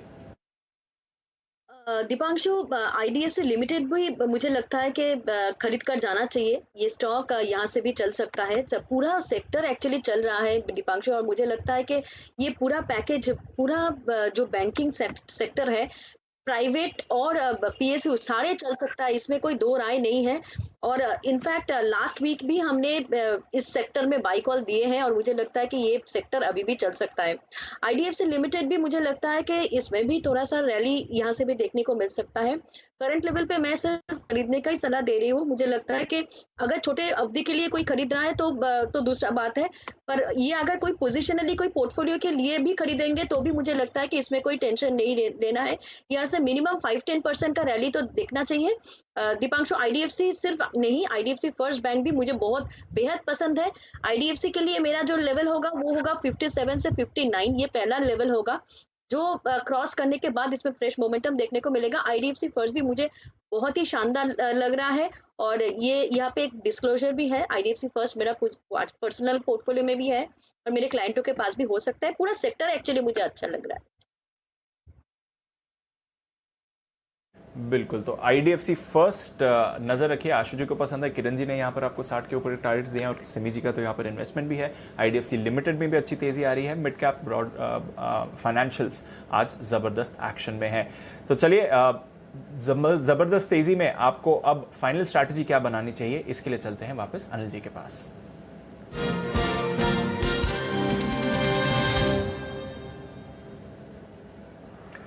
सर, ग्लोबल मूड माहौल भी पूरा सपोर्टिव है। 100 पॉइंट्स ऊपर डाउ फ्यूचर्स इस समय आपको दिख रहा है, नास्डैक फ्यूचर्स पॉजिटिव दिख रहे हैं। यूरोप में ठीक ठाक एक्शन है, यूके थोड़े सुस्त हैं, बट फ्रांस और जर्मनी में अच्छी तेजी बनी हुई है। बिटकॉइन और बाकी क्रिप्टो मार्केट भी आज स्टेबल है। अगर आप पिछले 2 दिनों का एक्शन देखें, बॉन्ड यील्ड भी अमेरिका की स्टेबल ही संकेत दे रही है। बताएं सर, क्या करके जाना चाहिए? तेजी इतनी बढ़िया आपको क्लोजिंग मिल रही है दीप, हफ्ते के आखिरी सेशन की, और ये वीकली क्लोजिंग है, डेली क्लोजिंग है जो इतनी ऊपर मिल रही है। ग्लोबल मार्केट्स भी ठीक ही हैं, कोई बुरे हैं नहीं। आप देखिए 60, 70, 80 पॉइंट, 90 पॉइंट जो भी डाउ फ्यूचर्स ऊपर ही दिख रहे हैं। अब इसमें डरने की क्या बात है? और सबसे बढ़िया चीज क्या है, देखिए दीप एक बात समझिए, कल आपने 14,900 का लेवल देखा निफ्टी पर स्क्रीन पर, आज आपने 15,000 के आसपास का लेवल देखा। आप हर एक लेवल पर खरीदारी हुई है। आज 14,985 का लो बनाकर आप, इसी दिक्कत कहां होती है जब आप गैप से एकदम खुल जाएं और फिर मतलब है ना लोगों को मौका न मिले। मजा कब है बाजार में, तेजी या मंदी जो भी हो, कि सारा का सारा काम स्क्रीन पर होना चाहिए ताकि हर एक लेवल पर बाइंग और सेलिंग दो अलग अलग व्यू रखने वालों की ताकत आजमाइश हो जाए और फिर जो भारी है वो है। तो ऐसे में जो स्क्रीन पर तेजी बनी ना, उसका मजा ही अलग है, उसकी क्वालिटी अलग है, उसकी ताकत अलग है। तो आज जहां आप बंद हो रहे हैं ना, वो लाजवाब है। मतलब इससे बढ़िया आप उम्मीद भी नहीं कर सकते हैं, मतलब सोच भी नहीं सकते कि इतनी बढ़िया क्लोजिंग भी आपको 350 अंकों की मिल सकती है। सुबह एक्चुअली गट फीलिंग आ रही थी, ऐसा लग रहा था 15,210 की तरफ बढ़ रहे हैं, वो दिल कह रहा था बढ़ रहे हैं, लेकिन दिमाग कह रहा था नहीं इतना थोड़ी बढ़ सकते हैं। 15,130-35 हो गया तो बहुत है। लेकिन जिस तरह से बाजार भागा है, कमाल है। और 34,500 के ऊपर bank Nifty. So I am sure definitely अगर आपको रिस्क कम रखनी है, वीकेंड सेशन है, बहुत अच्छा प्रॉफिट हो रहा है, तो मैं ये कहूंगा कि प्रॉफिट बुक कर ले। जी नहीं, मैं ये कहूंगा तो पुट खरीद कर जाए, ताकि अनएक्सपेक्टेड अगर कोई गैप डाउन ओपनिंग हो जाए तो वो आपके लिए हेज है, ताकि पुट ले लें। अदरवाइज हड़बड़ी ना करें। ये जो ब्रेकआउट आपको मिल रहा है, ये ब्रेकआउट लाइफ टाइम हाई की तरफ ले जाने को तैयार है। कौन जाने, थोड़ा सा ग्लोबल मार्केट साथ दे दे तो अगले हफ्ते ही नए माउंट एवरेस्ट के दर्शन आपको हो जाएं। दीप, कोई बड़ी बात नहीं। बिल्कुल नए शिखर के दर्शन आते हुए दिख सकते हैं, स्पेशली निफ्टी पर, जो अपने लाइफ हाई से अब ज्यादा दूर नहीं है। 15,200 के करीब आपको निफ्टी आते हुए दिख रहा है। 34,650 पर निफ्टी बैंक है इस समय। तो जबरदस्त तेजी का माहौल इस समय बाजार में है। आइए फिर कुछ फाइनल क्लोजिंग व्यूज ले लेते हैं हमारे एक्सपर्ट से, इससे पहले कि बाजार बंद हो, और जो पोजीशंस बनाई हुई हैं उन्हें कैरी फॉरवर्ड करना है या फिर स्क्वायर ऑफ करके जाएं। बैंक ऑफ बड़ौदा आज की कंसेंसस कॉल हमारे बाकी एक्सपर्ट्स की तरफ से 82 के लेवल पर ये आपको इस समय क्लोजिंग की तरफ जाते हुए दिख रहा है। तो बैंक ऑफ बड़ौदा से भी आपको अच्छी तेजी आई है। किरण जी, मेंटेन करनी है पोजीशन, जो खरीदारी के लेवल थे वहां से भी 1-1.5% ऊपर ही बैंक ऑफ बड़ौदा है। बिल्कुल दीप, कोई गुंजाइश नहीं है बड़ी गिरावट की। बहुत अच्छे वॉल्यूम्स के साथ आज ब्रेकआउट, इस ट्रायंगुलर पैटर्न का ब्रेकआउट देखने को मिला। जैसे मैंने कहा कि 80 के कॉल ऑप्शन में 2 करोड़ शेयर थे, अभी 1.5 करोड़ बच गए। तो अभी भी 1.5 करोड़ है शॉर्ट पोजीशन, जो इस स्टॉक को ऊपर जाने की ताकत दिलाता नजर आएगा। अभी के लिए मेरा स्टॉप लॉस रहेगा 79.50 का, और टारगेट्स के लिए मैं मानता हूं जो मैंने 85-86 के दिए थे वो हासिल सोमवार मंगलवार को देखने को मिल जाने चाहिए। बिल्कुल, तो नजर रखिए बैंक ऑफ बड़ौदा पर, जिस तरह से यहाँ पर तेजी बनी हुई है। वागले साहब, India bulls housing, closing comment sir. अच्छा हफ्ता रहा है काउंटर के लिए, नतीजों के बाद नई जान आई है, किन लेवल्स पर नजर रखें? दीपांशु, पोजिशनली तो मेरा 240 का टारगेट है, 238-240। आज मैं 220-221 में एक्सपेक्ट कर रहा था कि 200 आएगी, जो नहीं आई, 216-17 है, लेकिन वो व्यू चेंज नहीं हुआ है। तो लगता है हर गिरावट पे ये बाय करके पोजिशनली इसमें 240 तक दिनों में ये टारगेट मिलना चाहिए। ओके, तो यह है आपके लिए इंडिया बुल्स पर भी राय, जिस तरह से इस पर भी एक्शन आते हुए दिखाए। बंसल जी, इंडसइंड बैंक 1000 के ऊपर गया और होल्ड कर रहा है, यहां पर अब क्या 1000 नया सपोर्ट बनते हुए दिखता है बैंक के लिए? क्या है support level sir?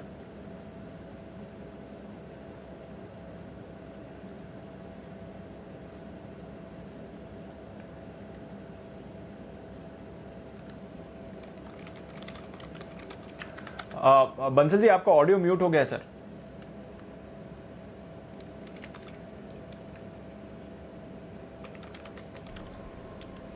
Okay, Bansal ji के साथ हम दोबारा संपर्क जोड़ने की कोशिश करेंगे, पर आइए तब तक क्लोजिंग की तरफ ही बढ़ते हैं। जिस तरह से आज का एक्शन रहा है, एक क्विक रिकैप ले लेते हैं। आज कहां पर आपने सबसे ज्यादा तेजी बनती हुई देखी है? आज दिन था बैंक्स का, भरपूर सहारा दिया बैंक्स ने। एचडीएफसी बैंक 1500 के लेवल पर आपको आते हुए दिख रहा है, 4.5% की तेजी। एसबीआई नतीजों के बाद दमदार एक्शन, 4.5% ऊपर। IndusInd bank 4%, ICICI bank, Axis bank, Kotak bank, इन सभी बैंक्स में आपने जबरदस्त खरीदारी देखी है, और निफ्टी बैंक निफ्टी दोनों को ऊपर ये सारे काउंटर्स लेके गए हैं। सहारा इनको मिला है एचडीएफसी लिमिटेड की भी तरफ से, यहां पर भी अच्छा एक्शन आपने बनते हुए देखा। इन्फोसिस में लंबे समय बाद 1% से ज्यादा की तेजी दिखी। आईटीसी इस हफ्ते एक्टिव रहा, 1% ऊपर ये काउंटर भी। बजाज फाइनेंस, यहां पर भी आपने अच्छी तेजी देखी है। शायद वागले साहब के पास एक कॉल है क्लोजिंग से पहले, चलते हैं वागले साहब के पास। सर, बिगुल नहीं बता रहा हूं, अपनी कॉल बता दें वागले साहब।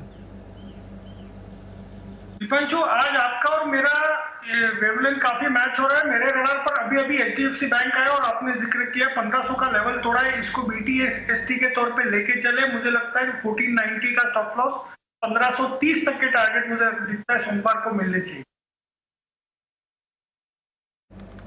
बिल्कुल, और एकदम क्लोजिंग पर ही एचडीएफसी बैंक पर आपने एक बड़ा ब्रेकआउट आते हुए देखा। कोटक बैंक, एचडीएफसी बैंक दोनों साथ में एक बड़ी मूव दिखाते हुए, तो नजर रखें एचडीएफसी बैंक पर भी, यहां पर भी कॉल आपके लिए आती हुई दिख रही है।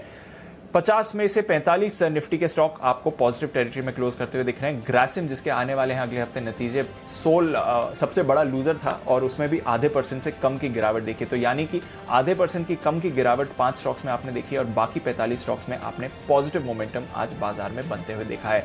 वायदा कारोबार की बात करें तो यहां पर भी बैंक्स और फाइनेंशियल्स ही डोमिनेट कर रहे थे। Bank of Baroda 6%, Shriram transport 5%, IDFC first bank 4.5% अच्छी तेजी यहां पर दिखाते हुए। कैनरा बैंक हालांकि बैन में था पर अच्छी तेजी यहां पर भी बनती हुई दिखी। End of course India bulls housing जो इस हफ्ते का फाइनेंशियल्स में से स्टार रहा है। श्रीराम ट्रांसपोर्ट फाइनेंस अच्छी खरीदारी। टोरेंट पावर नतीजों के बाद यहां पर 5% की तेजी। एम्फेसिस पॉजिटिविटी दिखाता हुआ। पीवीआर रीओपनिंग में ट्रेड है, अच्छी तेजी यहां पर। मदरसन सुमी पूरा हफ्ता ही अच्छा रहा है, इसके लिए यहां पर भी तेजी बनती हुई दिखी आपको। ट्रेंट अगेन अच्छा हफ्ता रहा इसके लिए। साथ ही चोला इन्वेस्टमेंट, अपोलो टायर्स, हमने अभी टायर्स के बारे में आपके लिए एक्सक्लूसिव कहानी बताई, वहां पर भी आपने अच्छी तेजी बनती हुई देखी और ये हफ्ता भी इस फेज के लिए आपको पॉजिटिव आते हुए दिखा। कुछ और काउंटर्स जहां पर आपको अच्छी तेजी दिखी और मिड कैप स्मॉल कैप में तो जबरदस्त तेजी का माहौल ही है। इंडियन बैंक 13% ऊपर, जमुना ऑटो जिसकी बात चल रही थी 11% की तेजी। जेएनके बैंक अच्छी खरीदारी यहां पर। Motilal Oswal, Varroc engineering, PNB housing जिसके बारे में सचिन जी सुबह बात कर रहे थे, जेके लक्ष्मी सीमेंट और केएनआर कंस्ट्रक्शंस दोनों नतीजों के बाद 5-6% की तेजी दिखाते हुए। एंजल ब्रोकिंग अच्छी तेजी में बना हुआ है, आज भी खरीदारी दिखाता हुआ। कल्पतरु पार्स, एबीबी जिसके बारे में हम सुबह बात कर रहे थे और साथ ही कोरोमंडल यहां पर भी अच्छी तेजी बनती हुई। अनिल जी, हफ्ते की शुरुआत में हमने 1300 पॉइंट्स की तेजी देखी थी निफ्टी बैंक पर, 4% का उछाल। हफ्ते के एंड में भी हम वही देख रहे हैं और इस साल की दूसरी सबसे बड़ी गेंद बैंक निफ्टी में हमने देखी थी 17 तारीख को 4% की, वही आज भी हमने देखी है 4% की। तो बजट के बाद दूसरी सबसे बड़ी गेंद 17 मई और 21 मई इसी हफ्ते दोनों दिन देखते हुए सर। तो मॉरल ऑफ द स्टोरी ये है दीप कि मंडे और फ्राइडे काम करना चाहिए, बीच में 3 दिन और छुट्टी होनी चाहिए। अल्टीमेटली एक्शन तो 2 ही दिन हुआ है, सोमवार को और शुक्रवार को, बाकी 3 दिन तो हमने इधर उधर घूम फिर के वहीं के वहीं आ गए। तो बहुत ही बढ़िया शुरुआत हफ्ते की और बहुत ही बढ़िया अंत हफ्ते का, इससे बढ़िया हो नहीं सकता।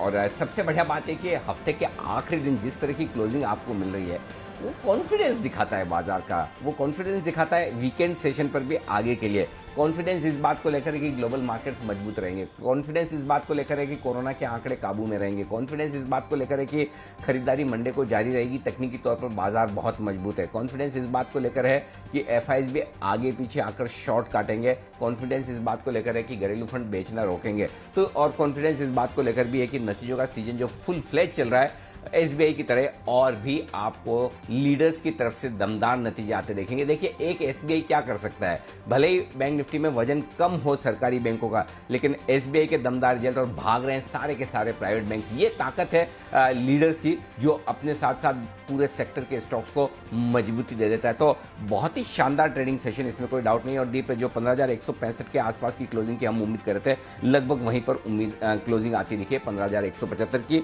और ऊपर की तरफ बैंक निफ्टी में 34,600, माय गॉड क्या लेवल्स आते दिखे हैं बैंक निफ्टी के, गजब। बैंक निफ्टी ने तो आग ही लगा दी, लगभग 1272 पॉइंट ऊपर बंद होता हुआ दिखा है। तो बहुत ही कमाल का ट्रेडिंग सेशन आज रहा है निफ्टी में। और आप देख सकते हैं सबसे बड़ी बात यह कि आज चौतरफा खरीदारी होती दिखी। हालांकि शुरुआती 6 स्टॉक आज निफ्टी पर आपको टॉप गेनर के तौर पर बैंक दिखेंगे। HDFC bank top gainer, SBI, IndusInd, ICIC, Axis और 7वां स्टॉक भी एचडीएफसी लिमिटेड है। उसके बाद फिर कोटक महिंद्रा बैंक। अरे वाह, नॉन बैंकिंग और फाइनेंशियल में सबसे टॉप गेनर बैंक्स और फाइनेंशियल को हटा दे तो वाह। आशीष जी आपका फेवरेट भारतीय एयरटेल टॉप गेनर में आया, 2% बढ़कर ही सही, लेकिन फिर से ये जागा है आज हमने भारतीय एयरटेल की तो बात ही नहीं की। इसके बगैर देखिए भूल गए तो ऊपर वाला भी चाहता कहीं कि इसका जिक्र निकले। तो आप देखिए अब भारतीय एयरटेल 530 पर, कुछ तो बताइए भारतीय के बारे में आशु जी।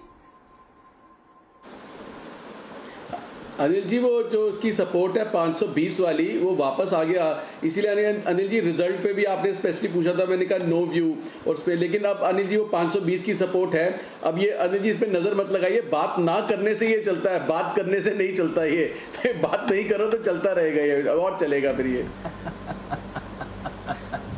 ओके, अगले हफ्ते के लिए भारतीय एयरटेल बैन है, मतलब वायदा कारोबार के बैन में नहीं कहीं ट्रेडिंग के लिए बैन है, डिस्कशन के लिए बैन है। विशेष तौर पर आशु जी के साथ साथ कुणाल जी, राकेश जी इस बात का खास ख्याल रखें कि कहीं गलती से भी भारतीय एयरटेल पर कोई रिकमेंडेशन आए। शॉर्ट तो आप देंगे नहीं, लॉन्ग साइड पर आ भी जाए चार्ट पर अगर कहीं कोई सिग्नल, तो दिल थाम कर रखें, ना बताएं, ना सुझाएं। ये आशु जी चाहते हैं। तो उसके बाद जब 560 575 की रेंज में जाएगा तब इस पर फिर से चर्चा की जाएगी। लेकिन आइए, आज की क्लोजिंग बहुत ही शानदार। इस क्लोजिंग के बाद के एक्शन पर भी आप कर लें फोकस, क्या कुछ होने वाला है आज शाम को। शुक्रवार को 4:30 बजे आपको कमोडिटी मार्केट का स्पेशल शो मिलता है हर वीकेंड पर, और आज हॉल मार्किंग पर एक विशेष शो होगा। इसकी डेडलाइन नजदीक आ गई है और ऐसे में बड़ा सवाल है कि क्या ज्वेलरी इंडस्ट्री, ज्वेलर्स सब इसके लिए तैयार हैं और ग्राउंड हालात कैसे हैं। कोविड के वक्त में क्या हॉल मार्किंग के लिए ज्वेलर्स तैयार हो चुके हैं, इसी की करेंगे पड़ताल। हॉल मार्किंग का इंतजार, ज्वेलर्स कितने तैयार, ये है आज 4:30 बजे की खास पेशकश। और अगर आपको लगता है कि ये शो तो ज्वेलर्स के काम का है, जी नहीं, आपके भी काम का है। जब भी आप ज्वेलरी खरीदने का मन बनाए तो आपको समझ में आना चाहिए कि हॉल मार्किंग का मतलब क्या है और आपके लिए किस तरह से ये काम की बात होगी। तो शो मिस मत कीजिएगा। शाम 5 बजे आपकी खबर आपका फायदा विशेष शो हमेशा की तरह कोरोना पर ही अभी होगा। और कोरोना पर अब जो एक बड़ा इंटरेस्टिंग डेवलपमेंट होता दिख रहा है। पहले अब तक हमने बड़े मुश्किल से 1 साल तक बार बार रट्टा मारकर याद किया 2 गज की दूरी जरूरी है, 2 गज की दूरी बेहद जरूरी है। अब ये नारा बदलेगा और हमें कुछ नया याद करना पड़ेगा, और वो होगा अब 10 मीटर की दूरी बहुत जरूरी है। जी हाँ, अब ये सवाल आया है कि सरकार कह रही कि इस वायरस के नए म्यूटेंट से बचने के लिए अब 2 गज की दूरी से काम नहीं चलेगा, दूरी बढ़ानी पड़ेगी, 10 मीटर की रखनी पड़ेगी, क्योंकि ये हवा में कोरोना का जो वायरस है ये 10 मीटर तक दूर जा सकता है। तो अब बड़ा सवाल है कि ये कितना बड़ा खतरा है। क्या मास्क 1 लगाना है, 2 लगाना है, 3 लगाना है, क्या मास्क से बचाव हो जाएगा? 2 गज की जगह 10 मीटर दूर रहेंगे तो काम चल जाएगा। इस पर खास चर्चा करेंगे। वैसे तो 5 बजे हमारे खास मेहमानों से, लेकिन उससे पहले बंसल जी से भी करनी है चर्चा। पहले बता दूं खास मेहमान कौन से हैं। IMA के सेक्रेटरी जनरल डॉक्टर जयेश लेले साहब हैं और एम्स कोविड सेंटर के चीफ डॉक्टर राजेश मल्होत्रा साहब इस पर करेंगे बातचीत। बंसल जी, आपके तो दोनों लग चुके हैं टीके, मस्त हैं आप तो एकदम फर्स्ट क्लास। अनिल जी लेकिन लग चुके हैं, लेकिन अनिल जी मस्त नहीं है। काफी लोग अनिल जी मुझे मुबारकबाद दे रहे हैं कल से, बट अनिल जी कोई मतलब कि प्रिकॉशन तो लेनी है उसके बाद भी, और जब तक पूरा माहौल ठीक नहीं होता, सबको वैक्सीनेशन नहीं होता अनिल जी, तब तक मस्ती नहीं है। हाँ, बट एक संतोष है अनिल जी, एक मानसिक संतोष है कि अपना जो कर्म है वो कर दिया, दोनों वैक्सीनेशन के वो लगा लिए, पूरा mask, social distancing Anil ji सब कुछ फॉलो कर रहे हैं। बहुत ही बढ़िया, बस यही जिम्मेदारी वाली बात है ना बंसल जी, मुझे आपकी पसंद आती है, बिल्कुल ठीक है। मैं खाली टेस्ट कर रहा था कि बंसल जी कहीं भावनाओं में बह तो नहीं जाते हैं कि हाँ ठीक है मैंने तो लगवा लिया टीका वीका और उसके बाद अब क्या ठीक है। लेकिन बहुत जिम्मेदारी के साथ आपने कहा कि नहीं, टीका लगने से बात खत्म नहीं हो जाती, सावधानी अब भी रखनी जरूरी है। लेकिन कल किरण जी ने जो आपकी तरफ तीर चलाया, मैं किरण जी से पूछ लूं, किरण जी ये आप एज ग्रुप लिखकर जो बंसल जी की तरफ टारगेट कर रहे थे कि मैंने 18 to 44 वाले एज ग्रुप में टीका लगवाया है, और कल ही बंसल जी भी लगवा के आए 45+ वाले में दूसरा टीका, कहना क्या चाहते हैं, करना क्या चाहते हैं आप? नहीं, सीनियरिटी दिखाना चाहता था कि बंसल जी बहुत ही सीनियर एनालिस्ट है हमारे पैनल पे, यही दर्शाना चाहता था। बंसल जी अब आप इसको कॉम्प्लीमेंट ही समझो, अब क्या है, मतलब कुछ कर तो नहीं सकते। किरण जी ने इस तरह से बात की कि आप ये समझो। जी आशु सर जी। अनिल जी वो आपको मालूम है ना, कभी कभी वो लाइफ टाइम अचीवमेंट अवार्ड दे देते हैं वो अपने आप में अवार्ड नहीं होता, तो पता नहीं अगर उस स्पिरिट में किरण जी ने किया तो मुझे पता नहीं है, तो इनसे अलग से पूछना पड़ेगा। बिल्कुल, लेकिन चलिए जिम्मेदारी निभाई है, किरण जी ने भी जिम्मेदारी निभाई है, बंसल जी ने भी। जो बंसल जी ने भी बात की वो बहुत काम की कि भाई हमारी जिम्मेदारी, हमारा कर्तव्य, हमारा कर्म जो है वो हम करें और सावधानी बनाए रखें। आपके भले ही टीका पहला लगाओ, दूसरा लगाओ, एक बार कोविड होकर निकल गया हो, लेकिन लापरवाही अब भी नहीं। जैसे ही हमने लापरवाही छोड़ी, सावधानी बढ़ती, देखिए मामले सारे काबू में आते हुए दिख रहे हैं। इसका मतलब क्लियर कट है, कोरोना से बचाव ही कोरोना का उपाय है। ये बार बार हमें सीखना पड़ रहा है। थोड़ा सा मामला ऐसा होता है कि ठीक कंफर्टेबल अगर फिर हम सब गड़बड़ करने लगते हैं, वो नहीं करना है। तो अब 10 मीटर की दूरी बहुत है जरूरी। आइए, शाम 6:30 बजे का एक और इंटरेस्टिंग शो। इंटरनेशनल फंड न सिर्फ आपको गूगल, एप्पल, माइक्रोसॉफ्ट, अल्फाबेट, इस तरह के शेयर जो हैं, फेसबुक, नेटफ्लिक्स, इन पे निवेश करने का मौका देते हैं, बल्कि आपके पोर्टफोलियो को डाइवर्सिफाई भी करते हैं और रिटर्न के लिहाज से भी काफ़ी अच्छा है कि यानी कि अगर दुनिया भर के बाजारों में तेजी बने तो आप ग्लोबल फंड में पैसा लगाकर उसमें पैसा कमा सकते हैं। डायरेक्ट इन्वेस्टिंग के जरिए भी आप अमेरिका, यूरोप, चीन, जापान के बाजार में निवेश कर सकते हैं। थोड़ा मुश्किल काम है, लेकिन फिर आसान तरीका यह है कि आप कोई इंटरनेशनल फंड सेलेक्ट करें और वहां पैसा लगाएं। तो इंटरनेशनल निवेश म्यूचुअल फंड्स के जरिए करें या सीधे खरीदें शेयर। यह है विशेष और बेहद इंटरेस्टिंग चर्चा।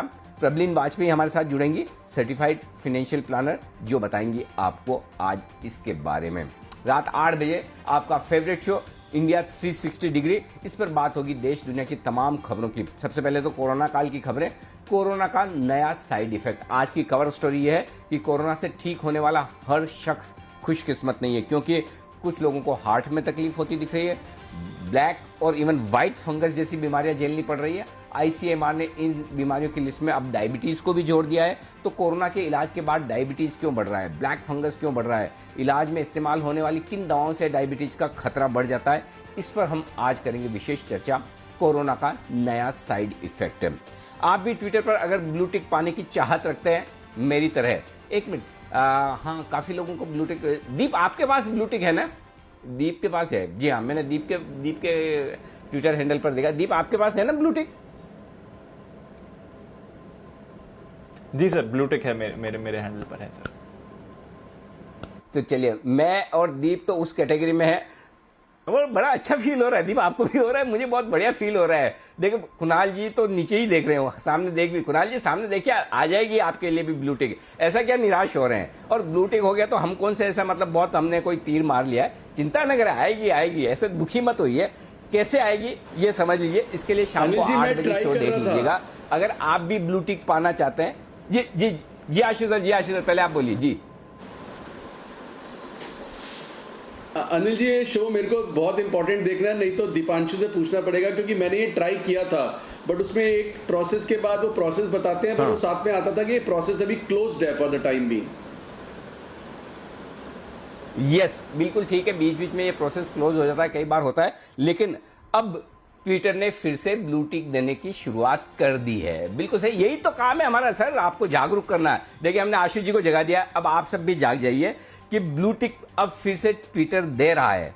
अब इस बार किस कैटेगरी के लोगों की प्रोफाइल होगी वेरीफाइड, किसको मिलेगा ब्लू टिक, और अगर आप भी ब्लू टिक लेना चाहते हैं तो क्या है प्रोसेस, आज देख लीजिए, जान लीजिए शाम को 8 बजे वाले शो में। उसके बाद न मिले तो इसका मतलब यह कि फिर हमारी जिम्मेदारी नहीं, हमने आपको बता दिया, आगे के आप जाने। अब हर किसी को ब्लू टिक, यह है क्वेश्चन मार्क, हर किसी को नहीं, किसी किसी को मिलेगी, लेकिन हर किसी को अगर लेनी है तो आपके लिए क्या प्रोसेस है, उसका पालन करके आप ब्लू टिक ले सकते। तो आप तो इतने बड़े सारे के सारे सेलिब्रिटीज हैं, आपके हजारों लाखों फॉलोअर्स हैं, तो आपको कौन रोकेगा। आशीष सर से लेके बंसल जी, कुणाल जी और बाकी हमारे सारे मेहमान, सबके लिए आज ब्लू टिक का इंतजाम होता दिख रहा है। तो 8 बजे वाली कवर स्टोरी मिस मत कीजिएगा, और मिस मत कीजिएगा उसके बाद तुरंत प्रभाव से स्टोरी खत्म होते ही आपको ये प्रोसेस शुरू कर देनी है कि ब्लू टिक लेना कैसे है। तो ये एक विशेष शो आपके लिए। इसके अलावा ढेर सारी खबरें और भी होगी इंडिया 360 डिग्री में, लेकिन एक वीकेंड का स्पेशल शो है जो आपके सामने रखना जरूरी है। गोल्ड बॉन्ड फंड एक के बाद एक 3 सीरीज सरकार लॉन्च कर रही है इस बार गोल्ड बॉन्ड फंड की। तो आपने अगर इस सीरीज में जो खत्म हुई है अभी उसमें पैसा नहीं लगाया तो सोमवार से एक और सीरीज शुरू हो रही है। पहले समझ ले गोल्ड बॉन्ड फंड है क्या, गोल्ड बॉन्ड है क्या, ये सॉवरेन गोल्ड बॉन्ड जो है इसकी स्कीम कैसे काम करती है, क्या टैक्स होता है, कितना ब्याज मिलता है, कितने समय के लिए पैसा लगाना है, किस प्राइस पर लगाना है, इसकी जो पाठशाला है वो पहले आप देखिए, उसके बाद पैसा लगाने का मन बनाइए। शनिवार यानी कि कल सुबह 10 बजे और रात को 8:30 बजे, राउंड फिगर में मैं समय बता रहा हूँ, असली समय 9:56 और 8:26 का है। टाइम से जुड़ जाइए, नहीं तो 4-5 मिनट का आगे का निकल जाएगा। संडे यानी कि रविवार को 9 बजे और 8 बजे, सुबह 9 बजे, रात को 8 बजे, ये है शो आपके लिए, गोल्ड बॉन्ड की पाठशाला, मिस मत कीजिएगा। तो ये है आज का पूरा कार्यक्रम, वीकेंड का पूरा कार्यक्रम। चलिए अभी आप सभी से विदा लेने का वक्त है। आशीष सर, कुणाल जी, राकेश जी, वागले साहब, जय ठक्कर साहब, किरण जी और सिमी जी, आप सब लोगों का बहुत बहुत शुक्रिया वीकेंड के इस ऐतिहासिक ट्रेडिंग सेशन में हमारा साथ देने के लिए, और पूरे शो में मुझे और दीप को भरपूर बिजी रखने के लिए, बैक टू बैक बिगुल बजा बजा कर आपने जो हमें थकाया है, लेकिन एनर्जी अभी भी बरकरार है। लेकिन इस थकान को दूर करेंगे, रिफ्रेश होंगे पूरे वीकेंड पर, और मंडे फिर से आप सबसे इसी तरह से तरोताजगी के साथ, मुस्कुराहट के साथ होगी फिर से मुलाकात। Have a nice weekend. आप सब एंजॉय कीजिए। मुझे और दीप को दीजिए इजाजत। नमस्कार।